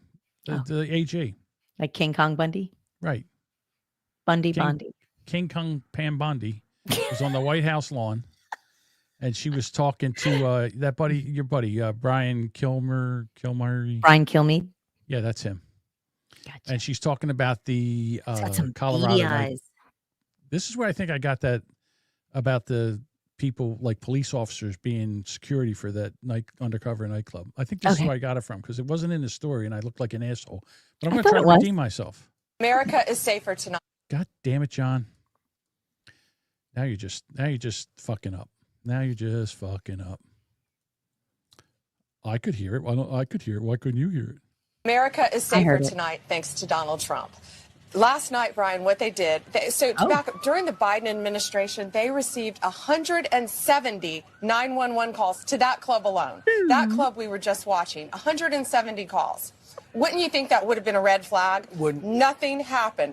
Guns, shootings, ag batteries, nothing happened. So under Donald Trump, DEA, FBI, U.S. Marshals, ATF, ICE, everyone went in together. DEA led this investigation, went in, got 115 illegal immigrants, aliens in our country, arrested them, 2 with warrants, 12 guns seized. So what would happen in this club is you would go in, security would give you a menu of drugs, cocaine, there's something new called pink cocaine, meth, you could go in a bathroom stall, get that, there was prostitution, all these things going on. And we just now identified a member of Sinaloa cartel was also in there. So I guess I was wrong again. No, it was in the story. I saw it when I was perusing it. I know I'm not nuts. No, it was in there. Cocaine is a hell of a drug. You're nuts, but it was in there. Okay. Remember when we had the dumb liberals yelling about student loans? Oh, the one last week, right? Yes, we had her. We got another one. Oh my God! Because they're all pissed off that they actually have to go back and pay your loans for something that they were supposed to pay for. It's your loan. Oh God! I love it whenever I see people who are like, "Oh my God! Oh, you have student loans? Like, well, if you can't afford to go to college, like, you shouldn't go there. You shouldn't go to that option." And it's like, you know what? Well, then, if you can't afford to buy a house in cash, then you shouldn't buy a house. Yeah, same thing. Same thing. It's not the same. She's like, you need to. Right. Okay. Mortgages shouldn't exist then, because you shouldn't go into debt for something that you can't afford. You can afford it. It's called a budget, and you pay it. Yeah. Do you think that you should actually like pay the loan back? That was the thing. You said you were going to do it, and then now. And here's the other thing too that everybody forgets. You get like, and I'm pretty sure it's 5 years of interest free to pay it off. It is challenging to come up with that much money. But you have 5 years to get a whole, isn't that true that you have 5 years of interest free? You can pay on it. There's opportunities. It depends how the loan's structured. You can put pauses on it where it doesn't get any. I don't think. But if you put pauses on it, the interest keeps rolling. For some things, yeah. I think there's other opportunities where you're able to. I haven't. My daughters pay theirs. They're not happy about it, but yeah, it's tough. I mean, look. When you buy a house, it's not like somebody you're just gonna go. I paid 5 years. That's enough, and everybody else pays for it. And the bank just goes, "Oh, fuck it, we like you. We're gonna write it off." Right. If you pay it, if you take a mortgage out for your house, you have to pay it, and you don't pay it, they take your house away. Yeah. That's what this dumb broad's not paying attention to. Cut the brain out of her head and just throw it against. And it's like literally of all of the things to shame people for being in debt for, like being like shaming people for having student loans because they took out loans to get an education to better themselves, to be a better member of society. No. It's bonkers. On the house thing though, you know who agrees with me? Dave Ramsey. Literally.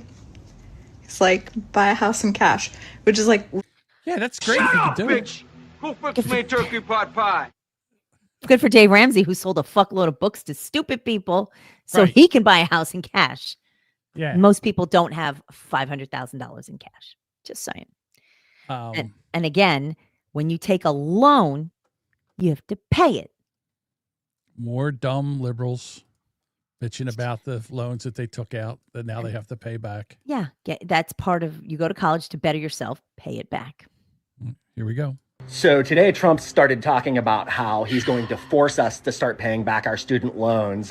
Dude, get that fucking earring out of your nose. I want to rip it right out of his... You should be He's able to got walk two. up. He's got two. Tells me everything I need to know. Disgusting. Slap it right out of his face. Okay. By garnishing our wages. And a lot of conservatives are really happy about that. They're saying, oh, thank God, all these freeloaders are going to pay back the money that they borrowed. Well, let me tell you something. I didn't borrow a goddamn dime. I was 17 years old. Oh. My mother forced me to take out that loan, and if I didn't, she was going to throw me out and make me homeless. Mommy was going to throw me out of the house if I didn't go to college. I have to get a job, so I just went to school. So I went to school. He's got the triple crown of doofuses. He's got the ear gauges. Faggot. Does he have gauges? I didn't even notice. Yeah, he's got gauges in his ear. He's got the bull ring in his nose, and he's got a little diamond on the side of his nose. Like and one more, and a neck tattoo. Oh, and a neck tattoo. Yeah. So he's got money for that. That he's got money for. Yeah, but okay. But paying your fucking way is a problem. Right. So I'm not alone in this. I know that many, many children were put in the same situation. No, and they the weren't. solution's simple. We should not have our wages garnished. The boomers should have their goddamn retirement accounts and Social Security checks garnished for forcing college onto us, forcing us to take unsustainable loans. It's just screwed up. Student loan forgiveness is the only ethical choice, and the boomers aren't going to give it to us. So we need to go after their money. I don't want to get AIDS. Someone has mommy issues. You think? Yeah. Someone should take their money instead. Okay. That's not how it works. And you know what? I can see how people can get sucked into the student loan, I'll say mess, the way that it is. It is outrageously expensive. And it is if you're not working in a trade or going into the service, that's kind of where you're at. So first of all, you don't have to go away to college. There's state colleges here that you can get an education for a lot cheaper than if you go out of state or to a, Understood. Okay. So you don't have to do that. You can start a county college. You can go to I highly agree with that. Yeah. Right. So you could do 2 years of county college, get that done, then go to 2 years of state school. They accept all your credits there, and then you get an education. And once you have a degree, that doesn't really matter where you got it from. But you have a degree. But you still have debt. It's less debt. Yeah. And no one says you have to go sleep at school. That room and board is a lot of money. If there's colleges that are charging $60,000 a year, half of that is room and board. Okay. That was unbelievable. So I know I'm kind of picking on you because your daughter went away to Washington for 4 years. That had to cost. She went 2 years. Oh, she went 2 years. I'm sorry. She went away for 2 years. I'm sure that cost a fortune. It was her tuition was $60,000. She got a grant for 35 of it, but she was still on the hook for 2 years worth.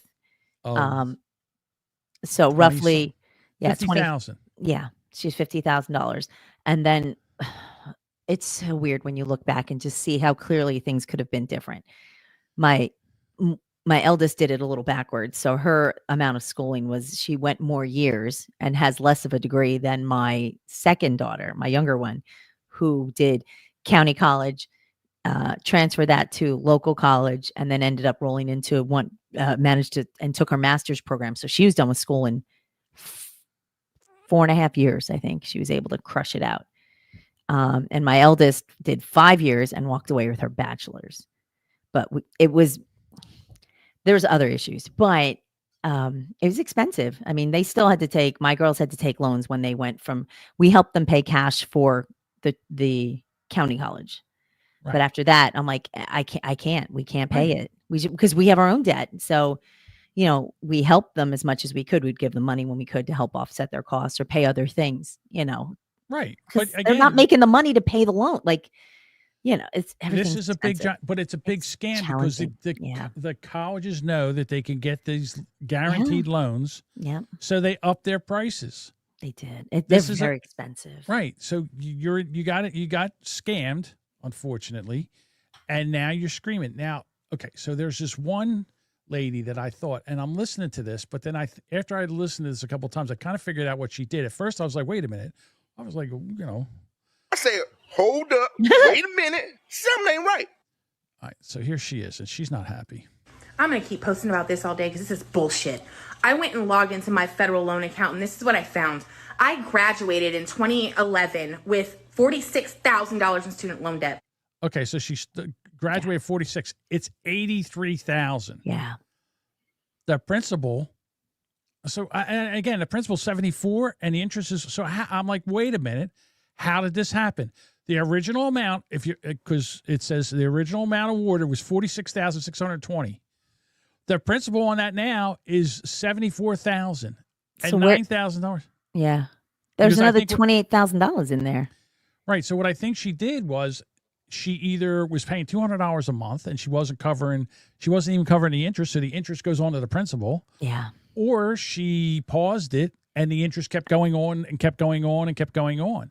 Here's the other thing about these loans. You can't default on them. You can't go bankrupt. Nope. You can't. You got to pay around forever, like herpes. You'll never get rid of them. Right. They're there forever. Yeah. $46,000 in student loan debt. My loan debt is now almost $90,000 fucking dollars. It's crazy. In that time, I've been a social worker that has made income-based repayments on my loan for years, and that shit has almost doubled. You want to know why people are pissed off about their student loans? It's not because we can't get anyone else to pay them for us.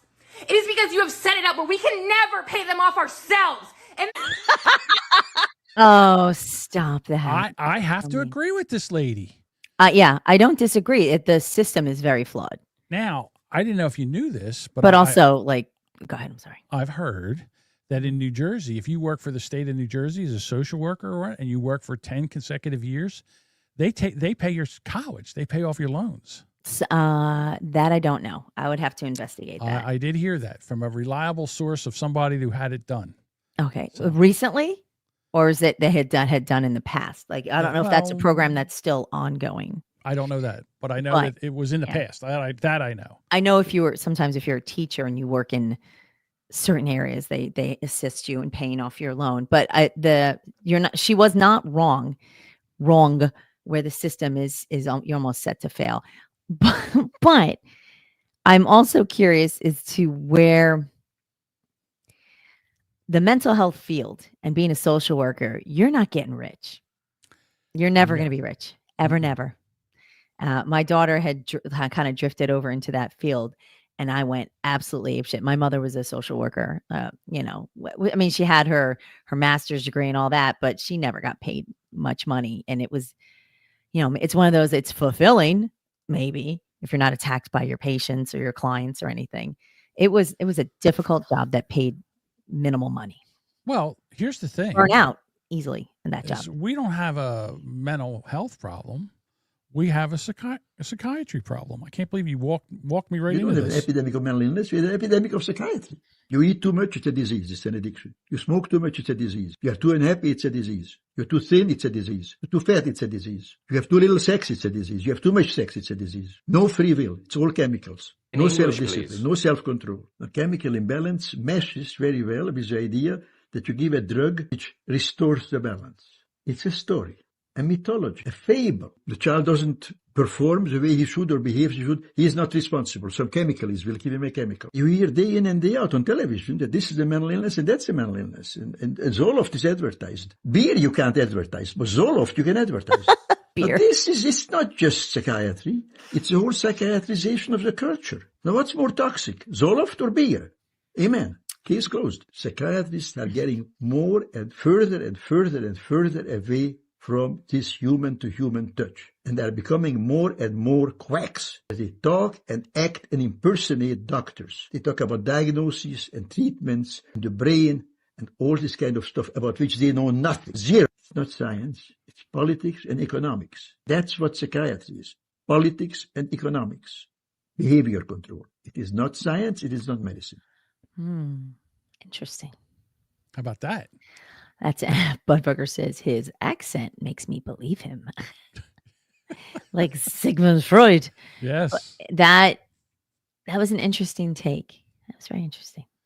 Well, I back in I forget how many episodes ago, there was a because we're talking about how the media basically is gaslighting people about different things, and there was a scene on one of the TV shows where the kid was suffering from racism. So he was suffering from racism. And this was an actual show. So what they did was they went back and they put a laugh track behind it. And it totally changes the whole thing. I think your son's tumor was caused by racism.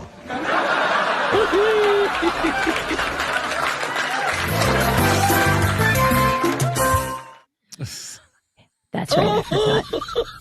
His tumor was caused by racism. His tumor was caused by racism. Was that Shedeur? Was that poor Shedeur Sanders? Maybe. He's going to get a tumor, too. He's going to get a tumor because of racism. Yeah, because it was racist. They didn't pick him. Mm-hmm. That was part of a conversation somewhere along the way.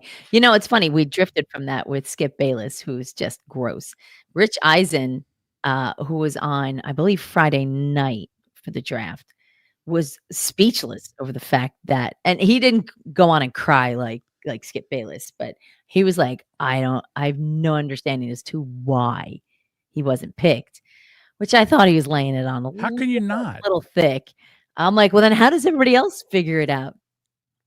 Yeah, these like, NFL talking head. Yeah, these guys are these teams are worth billions of dollars. Yeah. And and it makes a difference on how, and they're all trying to get better, and they watch this shit show that's going on between this kid and his father, and they don't want any part of it. They've seen what happened with Colin Kaepernick. He couldn't get a job in the NFL because no matter if you would have gave him a backup quarterback role somewhere. That's all they would have talked about was why he's the backup. And caused the drama that nobody wanted on their team. And that's your actions have consequences. You know what? He stood for what he believed in. And that's interesting. Is it? I think we got booted off of Facebook. I think it was that TV show that you just played. It just booted us off. No, I think it was probably the laugh track. Well, no. It was probably before that where we were. Oh, with the that might have done it. Oh, that took a long time, but okay. Well, you played up before and we've never gotten booted. But either way, so follow us on Rumble. I don't know why people even stream to Facebook, but it's a lot of people are claiming that it's racism and that that the teams were deliberately not selecting him and like icing him out, like ruining his chances. I'm like, it's not that deep. It's not that deep. The 32 teams did not get together and say, let's ice him. 32 teams evaluated him and they all came to the same decision until the 5th round where Cleveland's like, fuck it. We got room for one more. Yeah, we got room for one more. One more quarterback in there. It's not going to cost us anything, right? What's the big deal? So, I mean, so here you go. Bud Vogler says this. He sandbag interviews. He didn't go to the combine. He expected trends to adapt to him. Yeah. And he went, I think, didn't he go to the combine? I thought he was there, but they said he was Malvy. So maybe, I don't know. Well, yeah, he was. Yeah. So he was just a douche about it. And again, you are not as good as your douchiness allows you to think. Mm-hmm. If you're going to be that level of assholeness, you better be good. Okay. Well, like when you have a doctor who's like first class asshole, but you better be if you're the best doctor, you kind of got to roll with it. But if you're just like some dirtbag doctor, like I'll find another one. I don't need you. Right. But if you're the best of the best and you're a shit talker, okay, well, that's part of the deal. But well, I just checked Facebook and we don't have any, like, in other words, I don't have any notices that we got a strike or anything like that. Okay. So I don't know. We'll see. Facebook said not today. Yeah, Facebook said goodbye, what? Felicia. Bye, Felicia. That's okay. It happens. One of the things that I wanted to say, so there's two things that are going on. First of all, there's lawlessness in this country, and the police can't even police anymore. Like, if you see somebody shoplifting, you can't stop them. We saw that one video where this kid was getting ready to leave, and the guy grabbed him, threw him down on the ground. He's like, "Hey, man, get off me. You can't touch me. You can't touch me." He says, "Consider yourself touched." So this is a video of police trying to break up a fight. Oh, dear. Exactly. So here we have a police officer, a woman and a man, and they're trying to get one of the, I guess it sounds, they're trying to cuff this one person. and there's other students or It's like there's women. people trying to impede that. Right. Right. So here we go. Let me just back that volume down just a touch. We don't need all that. Yeah.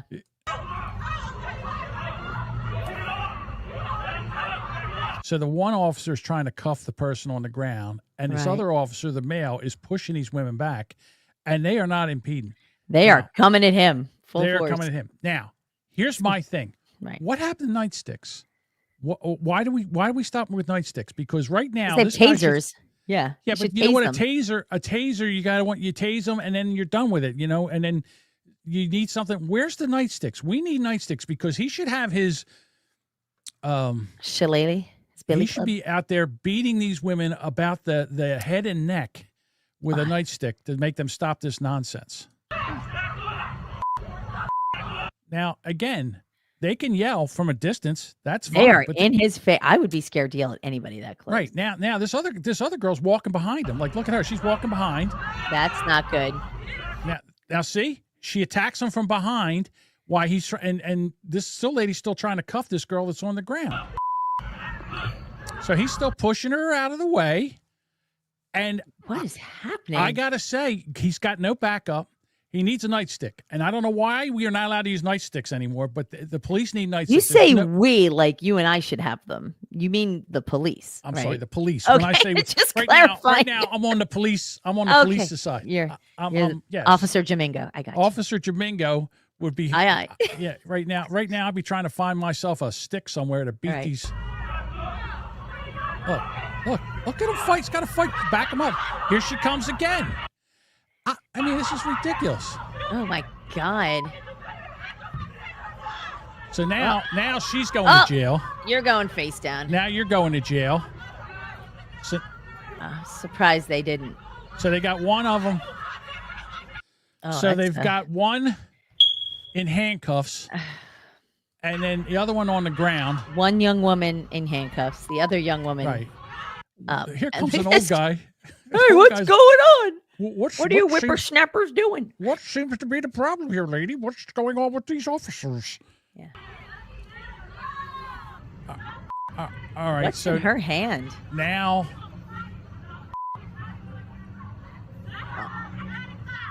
They're trying to get her to stop. N-word. Fuck me, N-word.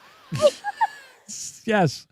So now we have two female people in handcuffs. Female ladies in handcuffs. We think they're female ladies. Right. Could be female men for all I know. Still resisting arrest. Where's the pepper spray? Well, I guess they don't do that. Yeah, where is the pepper spray? We should be pepper spraying and beating them with a nightstick. People were saying the nightsticks were too dangerous and people were getting brain damage. Yeah. That's right. Because they need it. Well, you don't think they're brain damaged right now? This looks brain damaged to me. All right. Here we go. We're going to arrest another one. Oh, I'm amazed. I'm not playing. She says, "I'm not." This lady in the maroon tank top, she should have been arrested a while ago. She's aggressive. Dang. Yeah. At this point, the cops are like, "We are over." Again, the cameras are out, so now they're being filmed. Look at this. Holy! She grabs the police officer by her hair, bun, and rips. Back. Watch this. That's why ladies can't be cops. Well, you got girl fights. I mean, they're just ripping her hair apart. They don't give a shit. She's a cop. Now the male cops. Now the hair's out of the bun. Earrings coming off. The hair's out. They should have started pepper spraying. This old guy's like, I'm just. Is he wearing a man purse? You know what? I think I'm going to get out of the. Something. Yeah, something. I think somebody should have had a cap busted in their ass over this nonsense. I'm shocked that those cops were as cool under fire as they were, to be honest with you. I would love to see a resolution of that. But where was this? Does it say anywhere? I don't know where it was. Okay. But again, we have shoplifting. They're going in and they're shoplifting stuff. And you know me, I love a good tutorial. And one of I was still asking about those people. Like, there was no, that was just, you stumbled on that video. There was no context that of what video, they happened. Oh, and it was just like, look at this police, look at the police fighting these people.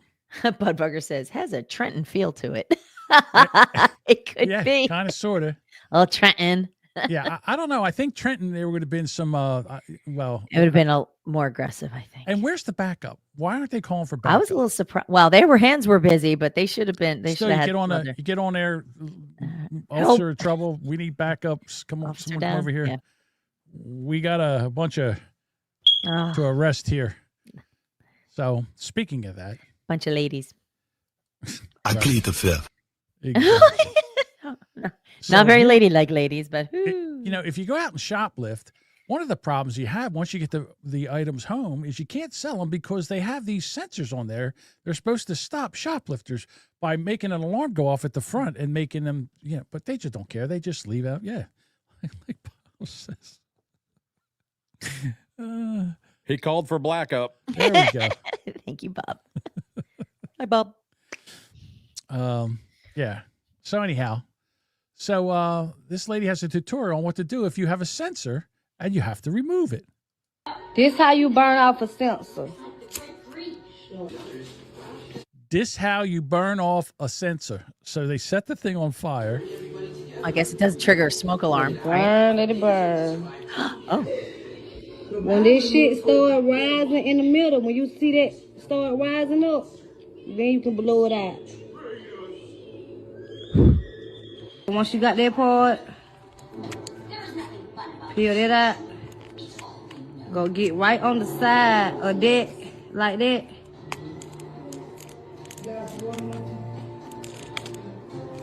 Not no case. Did you hear that? I did hear that's right. Why? Why? Can't they change a battery in a fucking smoke detector? Not no case. Right on that. And there it comes. And then you done get the sensor off, and now you can sell it. She stole that from Forever 21. It's worth 8 cents. It's garbage. For fuck's sakes. No, because here you go. Why can't they shoplift some 9 volts? Because they're locked up. Because they're locked up. And here you go. Get right on the side of that. Yeah. Mm-hmm. Forever 21s around here are closed. Yeah, that's why. Yeah, this is why. The chirp in the background, though, was what? Yeah. Just get a magnet. Just get a magnet. She seemed to be pretty much a pro at this. So she must have stolen a lot of garbage from Forever 21. I don't have a magnet, but I do have a lighter. Yeah. And listen. That smoke alarm was just sitting there in the perfect. Background. So did what you do. Why is that a thing? You done. You know what it should do? Every 13 seconds, instead of the chirp, it should just do this. Love that chicken from Popeyes. And then maybe they would change it. I don't know that. Sparky says, wait, doesn't the store remove them if you buy them properly? Just asking. Amazing. All right. So remember when I said that we're being attacked from inside the country? Yeah. And then like alien. Yeah. Well, not alien. Yeah, but Muslims, mostly Muslims. And they don't even, again, they're not even quiet about it. They're just telling you straight They're out. saying it all out loud, nice and loud and clear. And in the form that it must come is that this empire, the American empire that's been hurting our people since the beginning, the imperial Western. Go to fuck home. Go back. Oh, who's the white woman next to him in her? Well, she's there you go. She's a Muslim wannabe. She's a Muslim by injection. She's a ginger. Yeah. Right. Not quite.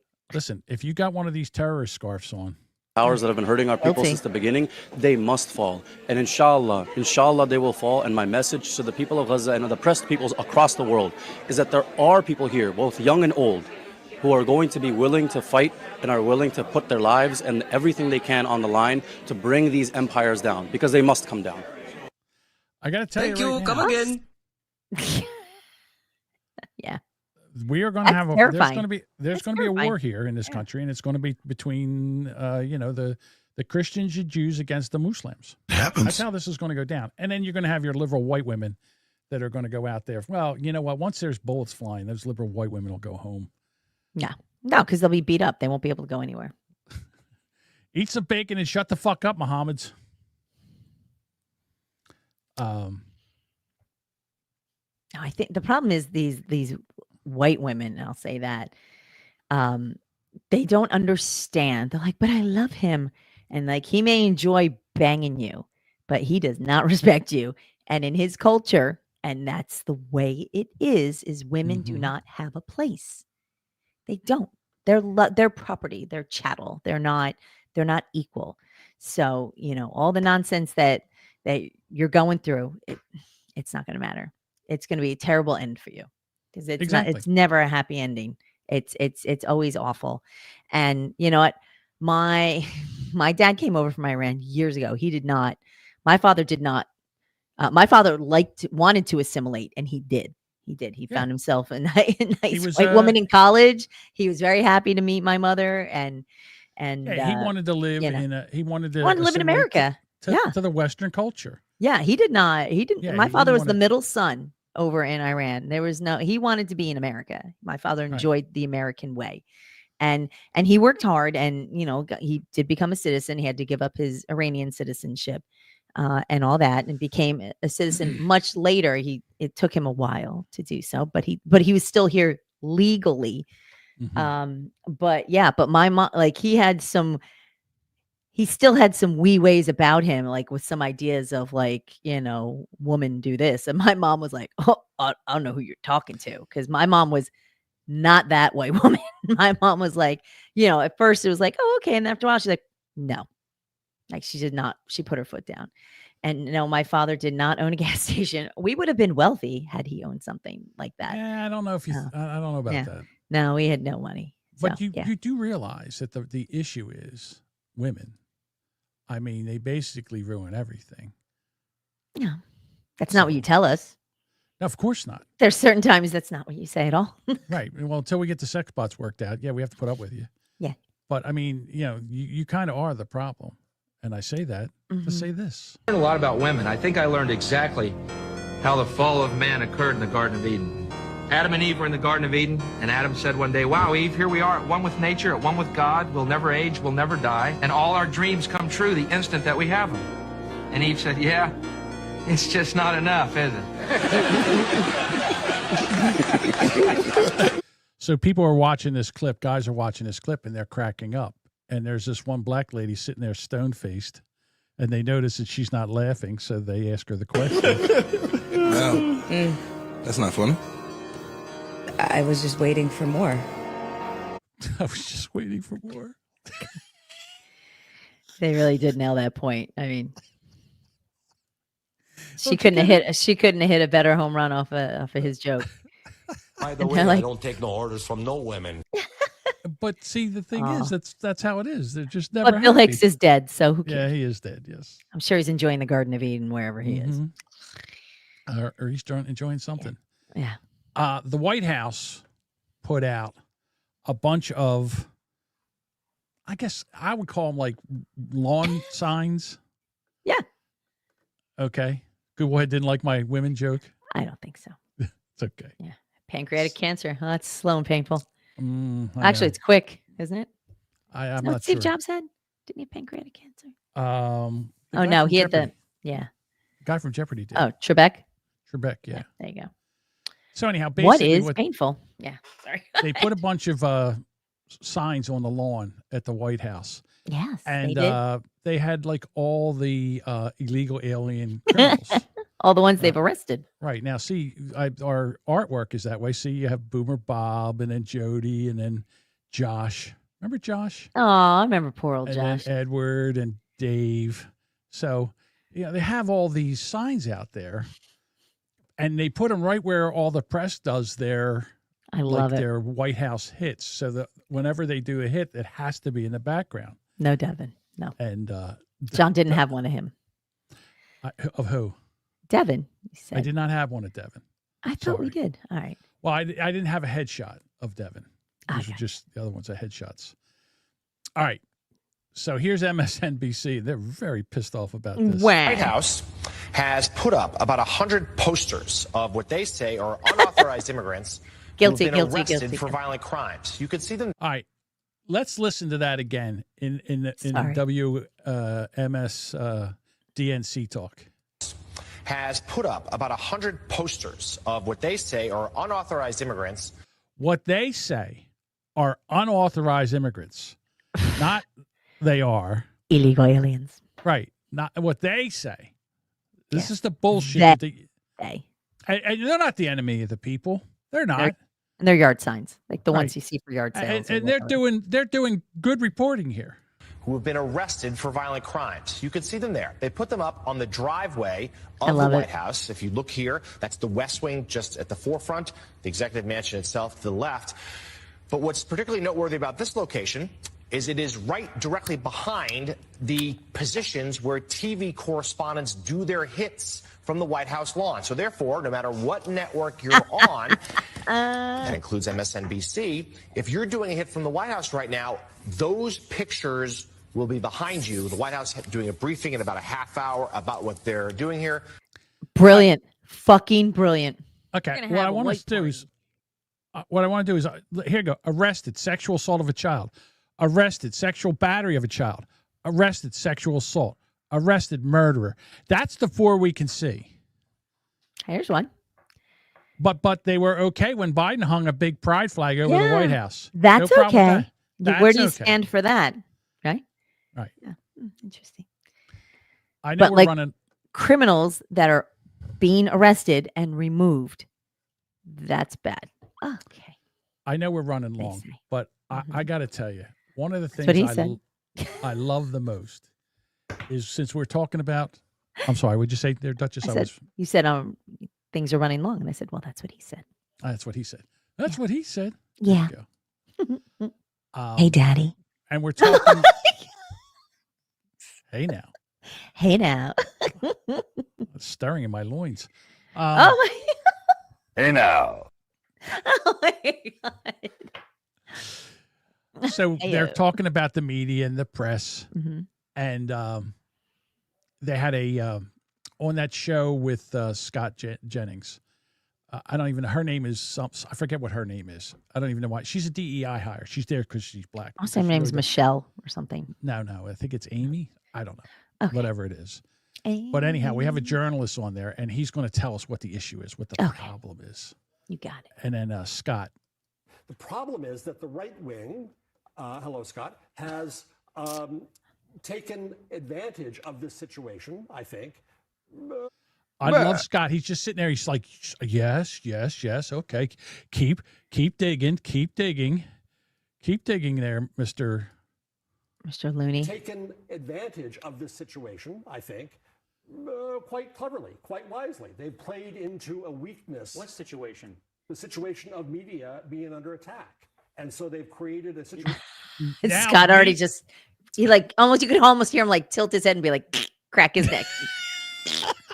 I'm going to get to work now. The media is under attack. Yeah. The media is under attack. Boo-hoo. Here we go. You've almost got it. Keep going.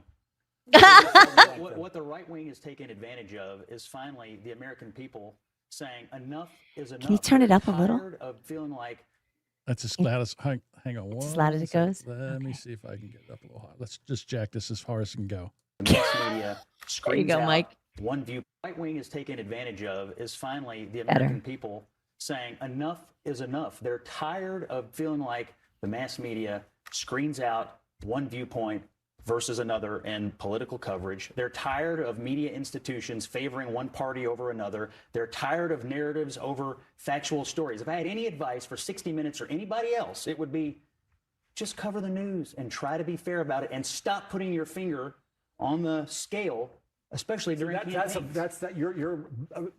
talking about the old mass media myth.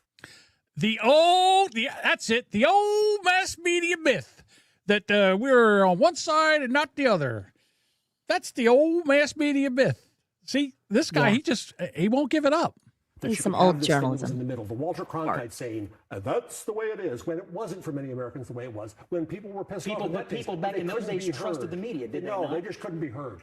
Because there was Oh, shut your pie hole. There was like 4 media guys. Yeah. What he's saying is the media is under attack, but back in the day, there wasn't any attack because people couldn't be heard. There wasn't podcasting. It wasn't social media.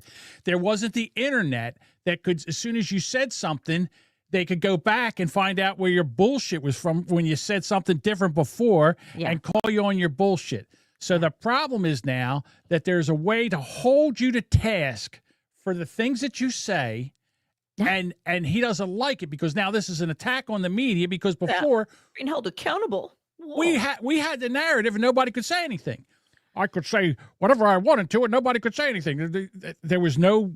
You would write a letter to the editor and then the editor would look at this and you didn't. It wouldn't even go up because he would look at it and just crumble it up and throw it in the trash can. Yep. Now with social media, there's people out there that can what am I trying to say here? They can have their opinion and voice their opinion, and Professor Numbnuts over here doesn't like it. Look at the Now Gallup we have the internet, Look at the and now Gallup we can polling. talk. It was here, and now it's here. It's fallen off of a cliff. Yeah, we do have that Gallup polling It's about terrible. trust in media, and now, as in recent years, and let's be honest, Scott, a lot of this is driven by the rhetoric on your side of the aisle. By the rhetoric. Look at his face. What? By the rhetoric. Oh, I'm sorry, because we're calling bullshit on your lies. That's rhetoric? Because we're fact checking you, you feckless piece of shit. Oh, fuck yourselves, all of you. Exactly. I mean, it's not. You think it's driven by the rhetoric and not the performance? Absolutely. But my point is this: if you're CBS or any other news outlet, the reason that you have lost trust ought to be obvious to you, and the way to fix it also ought to be obvious to you, and it has nothing to do with Donald Trump and everything to do with the product. Just try to make a better product that appeals to more people, and the way you appeal to more people is by not crapping on half or more than half of the country because of their values and political viewpoints. I think that is what you'd end up with in that press room then is, and these are my words, the freak show that Trump wants. Trump tries to devalue media. Why should we value his freak show there? Leave it to the freaks. I think calling them freaks. I don't think there's any disagreement on that, by the way. I mean, he called these new media sources the freak show. They're not freaks. They have audiences. Some of them are. They have audiences, and there's a reason that they're thriving is because people are starved for information that they think they can trust. They're not freaks. They're filling a need in this country, in my opinion. Right. She was actually okay. The journalism professor, he's probably been talking that shit for 50 years in the classroom. Just yappity, yappity, yappity, yap. I was at Berkeley. I was this, Bob, Kent State. That's that guy. Like, he's just from a million years ago. And he's a fucking dusty old piece of shit. And nobody cares. Are you saying? Exactly. Okay. But yeah, that's that guy. And I think even everybody at the table was just like, you know, for you to call people who now get their news media from more than the 4 sources you had, which was what? NBC, CBS, ABC, and PBS. Right. You know, and then maybe talk radio. That was it. Those were your options. And now that you can get your media from thousands of places. You can have a dipshit fat old guy in his basement. The secondary dipshit next to him. Basically, live streaming to 5 different places. Yeah. And now. showing a different of opinion. Yeah. And, you know, and 8 of us here are watching this. All right. You know, Eric Zane laughs at our numbers, but I digress. So again, I love it when Scott starts checking them and they know they're getting checked and they know they're looking stupid.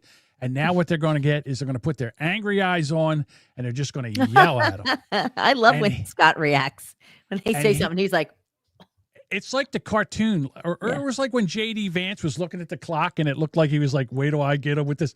I love it when he just looks over his shoulders and just kind of his eyebrows go down. He's like, wait, this is going to be great. Oh, like was it an Animal House? Like, oh boy, this is going to be great. Here we go.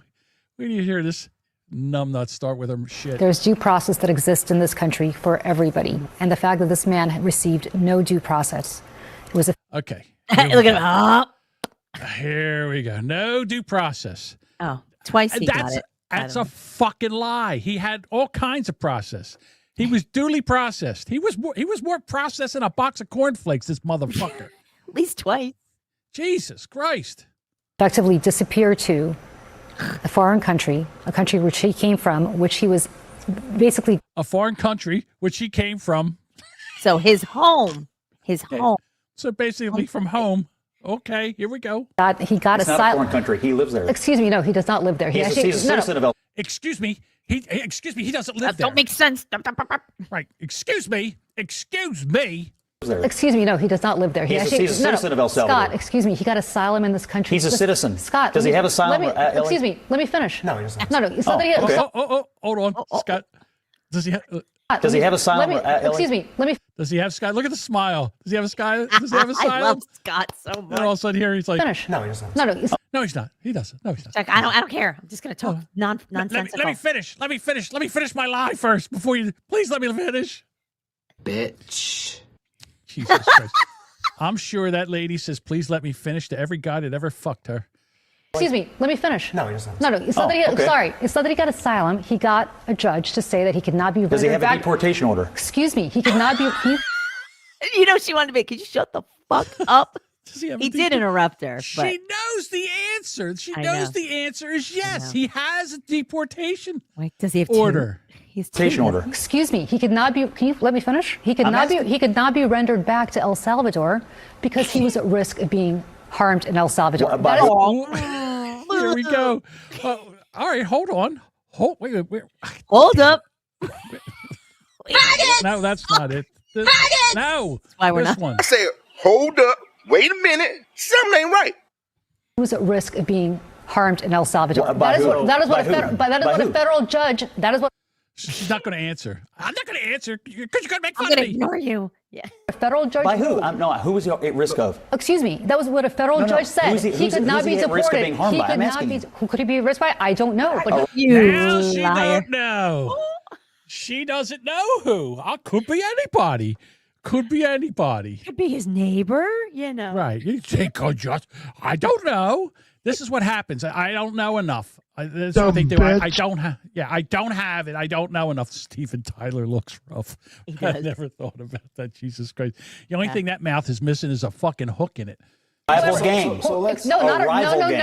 Excuse me, Scott. Excuse me, stop. Do you really believe that this guy's an MS-13 member? Because I've got two heads of state telling me that they believe it. Oh, okay. Your heads of state. Okay, Barack Obama said that. There's due process that exists. Wait. When he says it and then goes, boop, right at the camera, you can almost hear that the Larry David music, like because he just hit the home run. Like it was like probably like 5 seconds, 10 seconds before the clip ended. Remember the lady that looks like a witch? She always has her hair in a high ponytail. She used to come on and scream like this, and then they stopped having her on. Her name is like the political gal, and now she stands at her kitchen island and does the same thing on Twitter, and nobody fucking cares about her. An MS-13 member because I've got two heads of state telling me that they believe it. Oh, okay. Your heads of state. Stop it right there. See, look, right at the camera. He's like, that's the. Then you play the. That's not it. Like Curb Your Hold on. You stupid fucking blabbermouth cunt! That could definitely be one of them. It's got to be that. That is just. It's great. Go after yourself. If you think I'm going to vote for that crazy witch, you're out of your mind. Well, apparently he did. So. Right. He votes for women just like him. So. It's just when he looked so proud of him. It was a very JD Vance moment where he was just like, it is. It's the smirk. I love it. When they know this woman could not have walked that answer to him much better than the way she did it. Yeah. He's a citizen. No, he's not. Yes, he is. Is he a citizen here? And the guy's like, no, he's really not. No, she's he's like, not. I'm going to keep going anyway. Excuse me. Stop interrupting me with facts. Stop telling me I'm wrong. Stop proving me wrong. Stop it. You're making me look like an asshole on national TV. A bigger asshole. Tens of people are listening to this. It's so much fun. I love when they get proven wrong. That makes me happy because it's just fun. Susan Rice was on a show, and she had her she had her security clearance yanked because why does she need security clearance? Why is she in there? Yeah. Susan Rice. Like she has nothing to do with the Defense Department anymore. So she's very, very upset about this. Here we go. Well, if you're a white male Christian cisgender macho MAGA man, you can be as dumb as a rock and be deemed qualified to serve as Secretary of Defense. That's apparently what we've learned from this episode. But let's also be clear. There's a serious point here. DEI has been used as a slur to suggest that anybody who might be a woman, might be a person of color, might be a religious minority, might have a disability, might be a religious minority, might be a veteran or of Native descent, anybody who has benefited in any way, shape, or form from the notion that we all should be treated equally. No, that's not what it is. That's not how this works.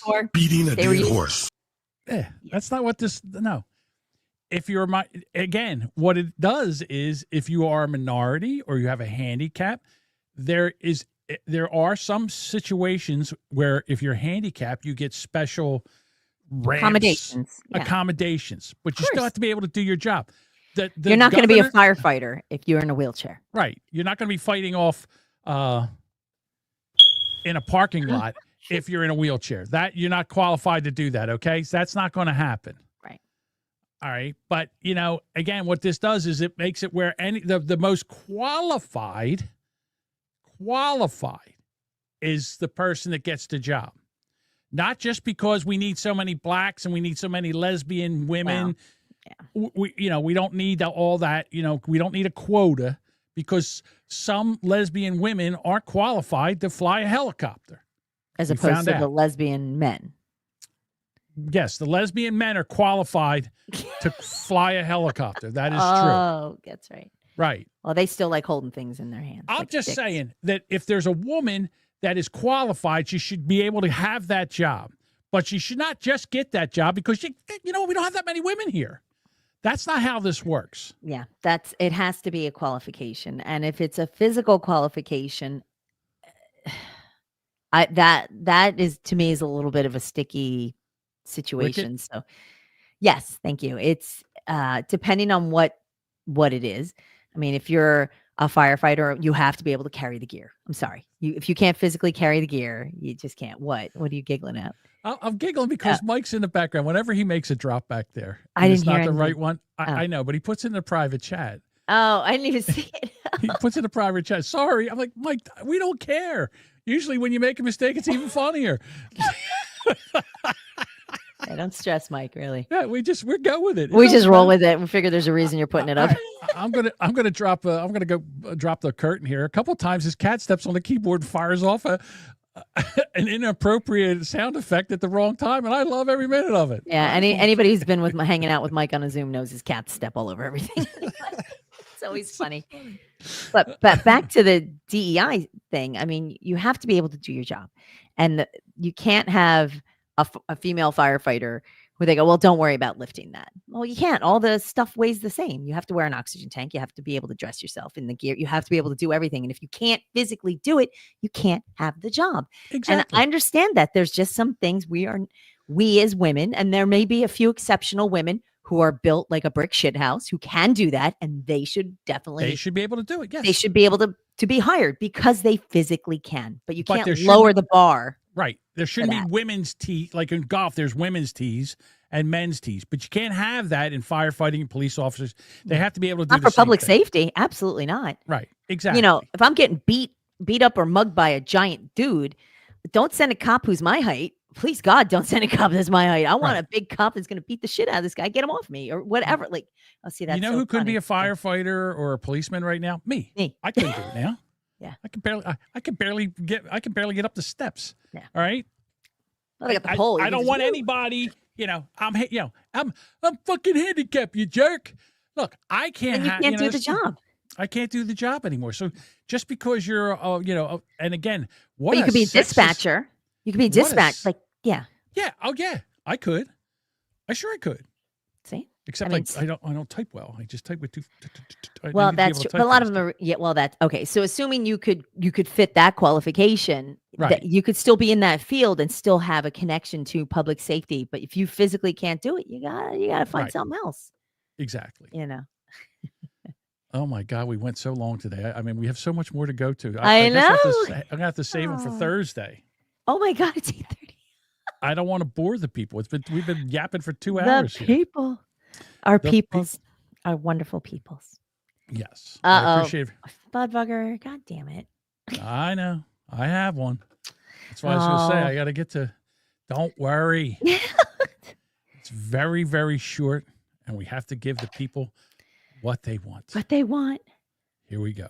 Dirty tweets read by Kate. She's got the feed, she's got the bait. When you need a laugh or just to see, Kate's got the tweets, she's the key. You know something? I have to do something first. Oh, fuck you. You remembered. I did remember. Boo. Right, here we go. Okay. I'm so distracted by my own face. We don't have a free and fair press in this country anymore. We have a press that writes bad stories and cheats big on polls. It is compromised and corrupt. Sad. Dirty tweets read by Kate. She's got the feed, she's got the bait. When you need a laugh or just to see, Kate's got the tweets, she's the key. All right. Well, you know, I'm sorry. I'm coming back in. Okay. How did I get back? Oh, I know what I got to do. Here we go. Well, thank you, Sparky. There we go. I appreciate the support. Yeah, I wanted to do that so many times we couldn't figure it out. And in the back, after we got done the show, I knew I had to move her over to here. So then when I shared the screen, yeah, call this episode Bigger, Longer, and Uncut. All right, Budbugger. I guess I kicked out your other title. I'm going to need artwork for that. I leave it up to you, sir. All right, Budbugger. I appreciate the artwork, but man, I just keep my face keeps changing with each iteration. I start looking really different. I'm getting fatter. The AI's making me fatter. That's what I hear every time. I'm like, I look like a mental patient. But you hear me crying. Images, you're yelling every picture. Well, I'm just saying. Oh, okay. All right. So hang on. He said he wanted me to say it. Okay. Call this episode Bigger, Longer, and Uncut. Okay. There you go. There we go. All right. Let's get into some voicemails. Daniel from San Diego. Did he respond to your challenge? I responded about because after we did the clock thing and no one knew how to have a clock. So here's Daniel. Hey, so you called me out in your newest episode? Yes. So I will rebuttal. Okay. So in regards to the clock, you can't really call somebody stupid because they don't know how to do a task they were never taught how to do. Yes, I can. I'm sure somewhere someone taught these kids like in second, third, or first grade how to read a clock. The problem is it never took. Well, taught them how to read a digital clock. Right. And now, I'm not saying these kids are stupid because I'm sure they can do things on a phone with, for social media and shit that I can't do. I get that. But you should be able to do simple things like read a fucking clock. It's not that hard. I know I got a couple more days until I got to get my clock video up, but it's not that hard. I'm just saying. All right, let's continue, Daniel. With that logic, any task that's ever been done is anybody who doesn't know how to do that task is now stupid. So, never learn how to change oil, you're stupid. Technically. Not everybody changes oil. Not everybody changes oil. Everybody reads a clock. Everybody needs to know what time it is. Not everybody needs to know how to change oil. So I refute I refute this. I rebuke. I don't like it. Rebuke. I think it's wrong. Fuck you too. Yeah.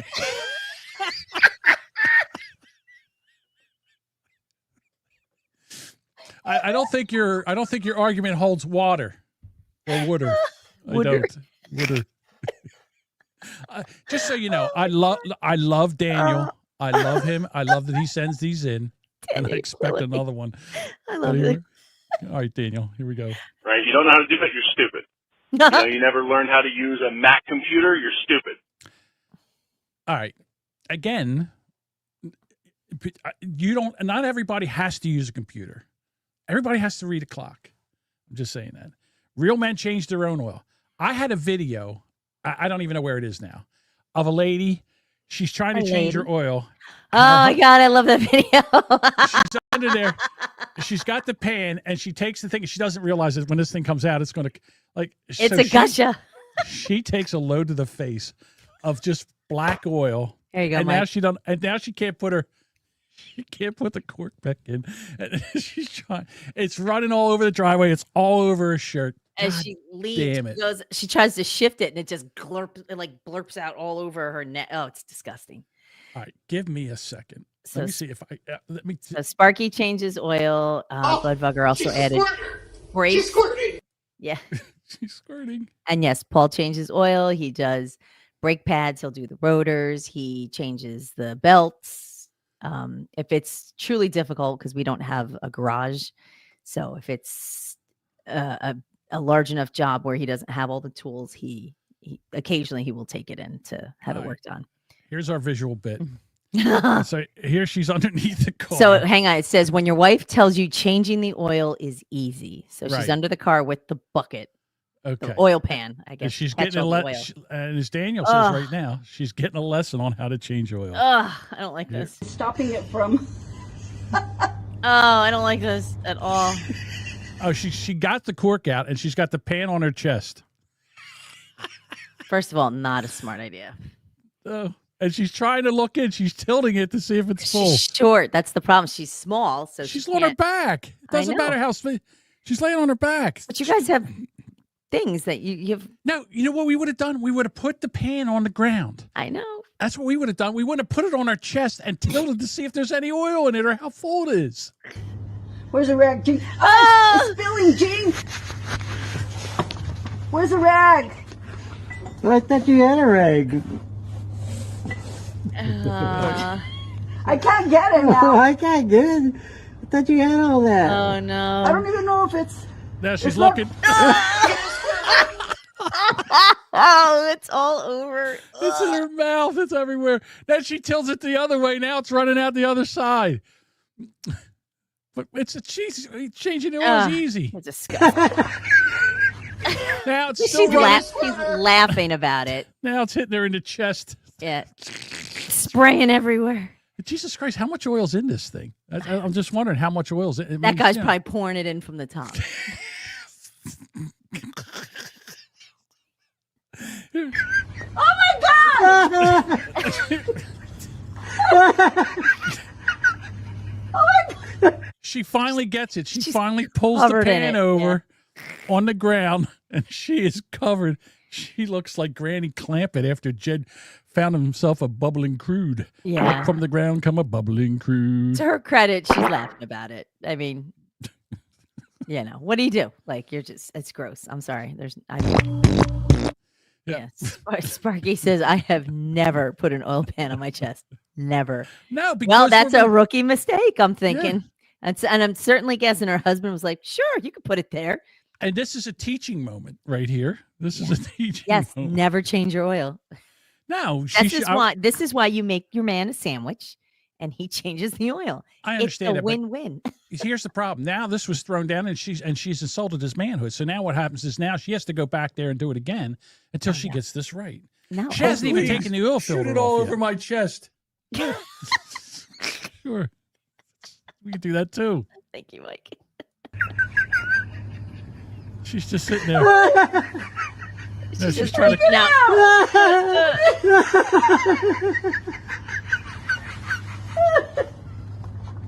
Oh my God, I got that video.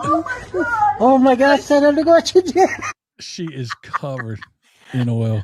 You know what? The amusement that her husband is getting from this is going to be worth everything. Right. It's all over the driveway. Oh, yeah. It's a fucking mess. He's going to be, he has to clean it. I mean, he's probably going to clean it up. Oh, no. I'd make her clean this. Look what you did. I can't even. Oh my God, she's like literally half black. Like her face is all like from her nose down, black, covered. Yeah.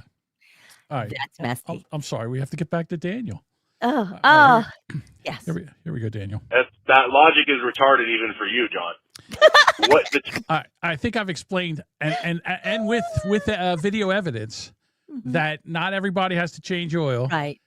But everybody does still have to read a clock. All right, that's the same thing. Okay. It would be like saying if we didn't teach people how to wipe their ass. Well, I mean, technically. Okay. Everybody has to wipe their ass. Littles. Yeah, you got to teach the littles how to do it right, or right. You got an itchy ass.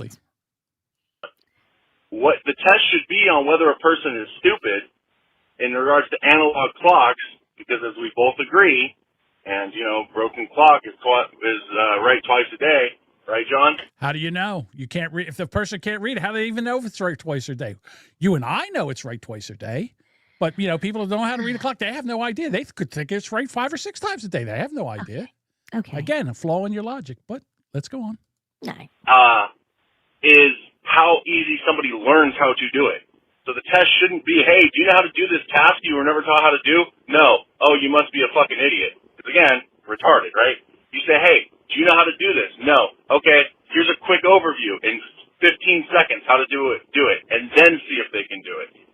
And then come back a week later and see if they can do it again. Then you can decide whether someone is stupid.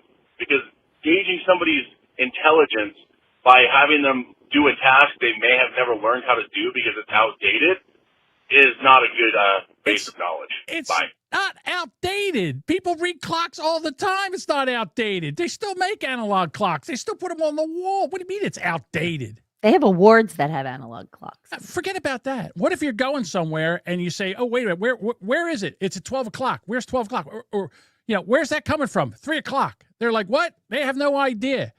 So again, don't say it's outdated. It's not outdated. It's not outdated. Everybody needs to do it. Look, at this point, they just need to be able to read it till time. I don't even care if they look at if they're not right. If they're not in the military and you go 12 o'clock so they can shoot at 12 o'clock. I don't give a shit about that. But get off my 6. They have no idea what it means. You and I do because we know how to read a clock. See, Flavor Flav has an analog clock around his neck. I bet you that motherfucker can read it. I don't know. Thank you, So what Daniel. else did Daniel have to say? That was it. Okay. I appreciate you, Daniel. I do. I love it. This is All fun, right. Daniel. Thank you. We also have our, damn it, I did it again. Oops, I did it again. We got Half Black Neil. Okay. Yo, what's up, fellas? Half Black Neil. Saw on the news the other day about a man named George Floyd getting killed by a police officer in Ethiopia. You played Last this. words were, I can't eat. You played that. Did I? Mm-hmm. Oh, well, maybe I didn't have one from. I don't know. I'm having a problem here. Okay. Let's see if this is Dean's. I thought they were all at the same time. What do I know? Let's try this. See if this is Dean. Tell me if this was. I can't remember. I don't even know what day it is. Hey, guys. I know why. I'm using the wrong thing. Can you tell I went time? back- Can No, you read? I went. Okay, I know you're going to yell at me. What I did was I went back and got the video of the oil change lady, and I played those voicemails. You're an idiot. Thank you. I don't disagree with you.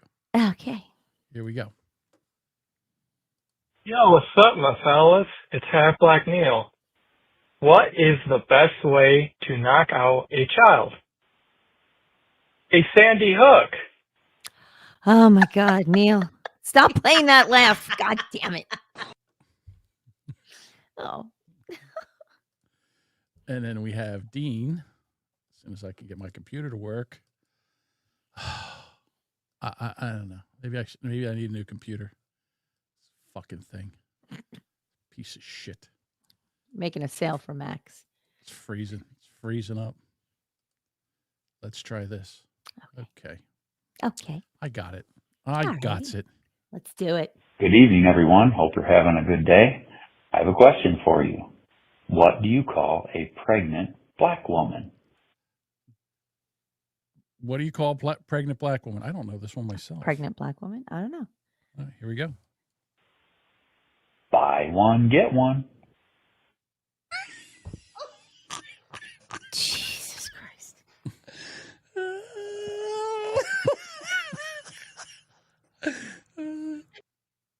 Okay. How dare you, stuff like that? It's awful. Now you're encouraging him. Oh, I don't know. Are we going to do podcast shout outs? Should we do? We got 15 We got to minutes do them. Let's do them. Let's just do it. All right, let's get into it. All right. Well, first, before we start our podcast shout outs, a big thank you to Jason from Horrible Design,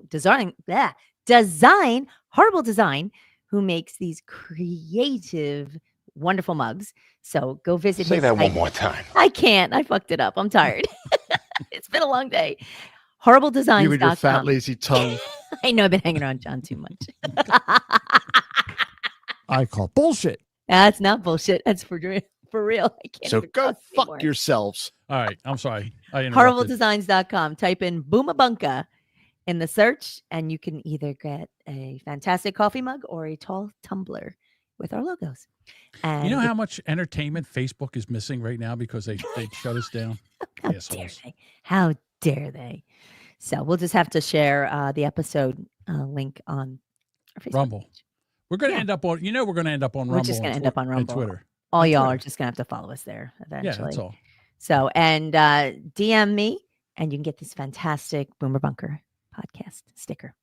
All right. So off to podcasts. I would like to shout out the Weathered View with Bruce, Jason, and Ken.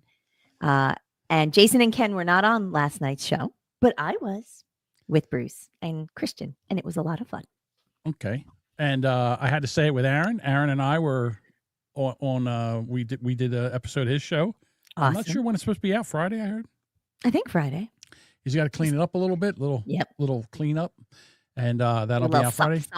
Polish that baby up. Always love talking with Aaron. Always a good time. Always good time for sure. Wheelbarrows full of dick. Oh my God, I'm hanging around you too long. Wheelbarrow full of Say dick. that one more time. With Mike, Travis, and Drunk. I need a drink.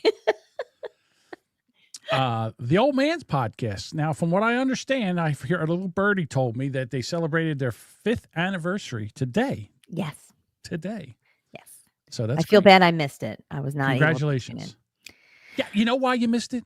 Because they're on Podbean. No, because They're it's on 10 o'clock. I'm Podbean. in the office. Well, I understand that, but in other words, yeah, I get you're on Podbean, guys. But there's other ways where you can go to you know what? Go to Twitter or X and do it on X where people can listen. Podbean, nobody can listen on Podbean. I forget. You know how many times I want to go watch that show or listen to that show, and I can never remember to go to Podbean. I'm sorry. All right. Congratulations on your 5th year anniversary. Well done. Good Lord.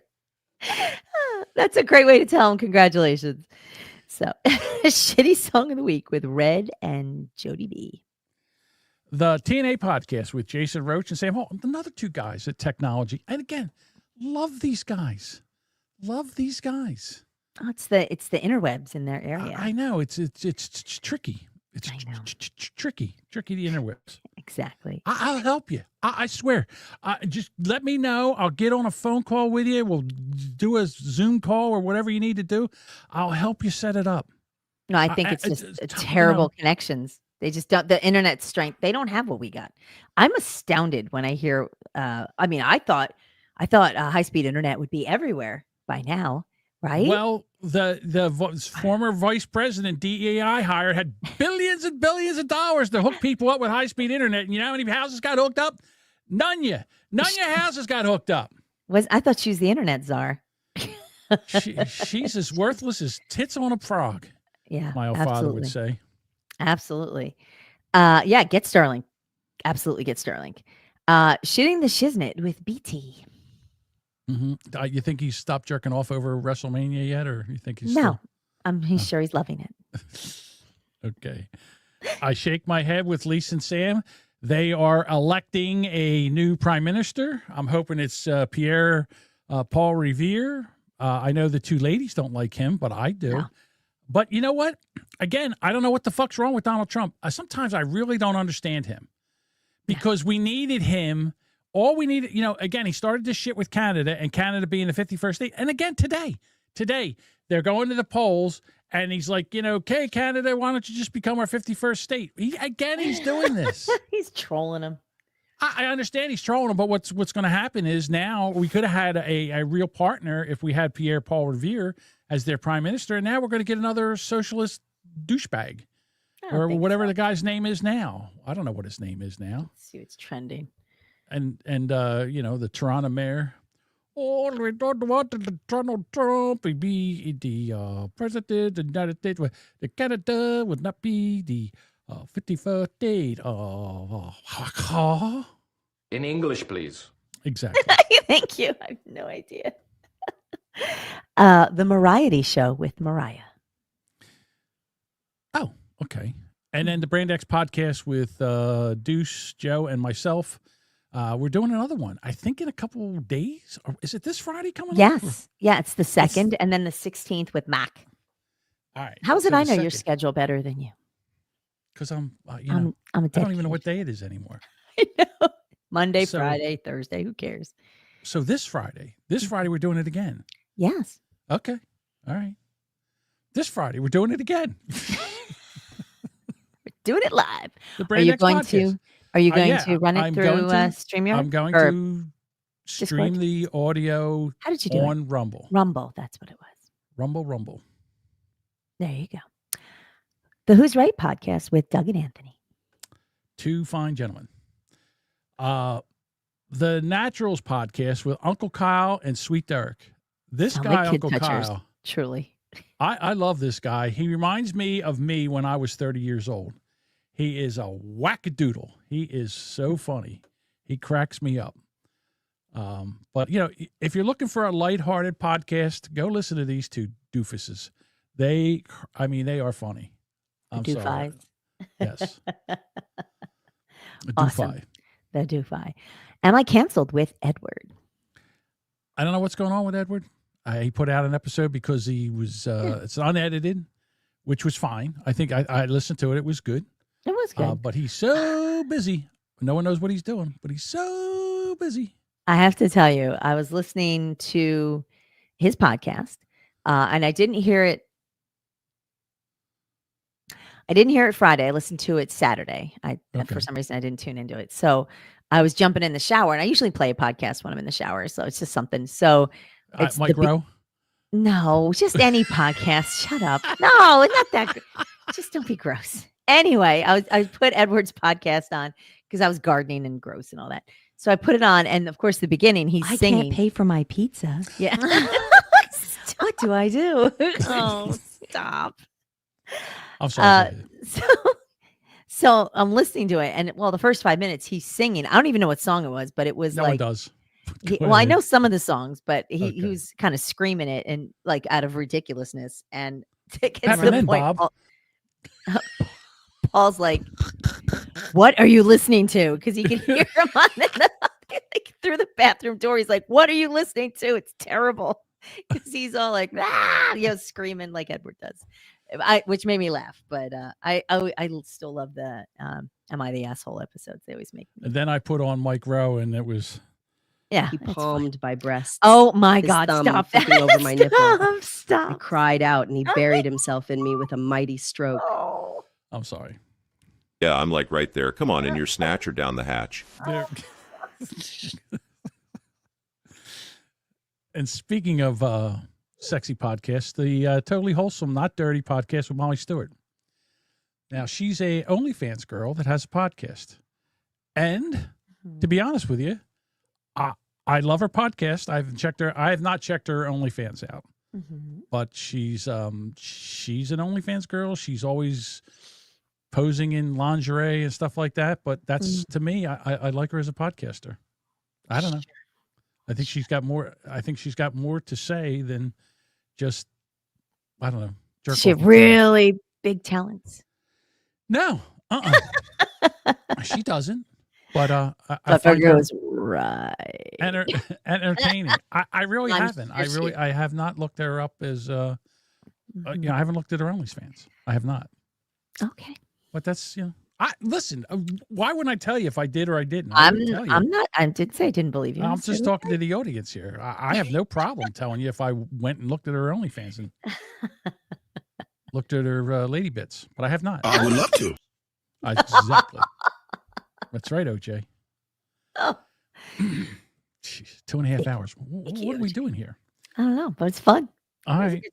Hey, listen, please leave us a voicemail or text like Daniel does, and we'll go over, anything you like. Or we'll argue with you that way. Yeah. Right, yeah. Google, you didn't like what I said about women? Leave us a voicemail. We'll play it.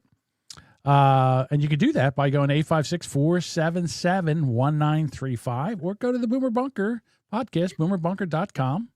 Upper right-hand corner, there's a little tab there. Click there and leave us a voicemail. I check it. I check it. Talking? Yeah, the tab says, hey, talk to us. It's right there on the website. Yeah, absolutely. And, thank you for listening. Share us, please. We would like more peoples. We would like more peoples to learn about this podcast. Definitely. If you could like our socials, share them, that would be great. And we would love to have more follows on Twitch. So yeah, because we're going to be thrown off of Twitch pretty soon. Yeah. Because we do things like we on Rumble. Oh my God. Yeah, that got her thrown off, so it's probably going to get us thrown off. Now we're chucked off. Yeah, well. All right. That's it for now. Thank you for listening, and we will be back. Fun. Oh, wait a minute. Are we coming back Thursday or Wednesday? We are coming back on Thursday. All right, Thursday. The following week, we may have some issues. The princess says, the Duchess over here says that we'll be doing Thursday this week, and maybe we'll see you next week. Mm-hmm. And May 1st. So woo. Oh, okay. Yeah. May 1st. Okay. It's Thursday. Yep. That's right. May 2nd. I'm doing the Brand right. X. That's right. I forgot about that. Oh my God. Sparky. All right, everybody. Adios. Bye. Bye, motherfuckers.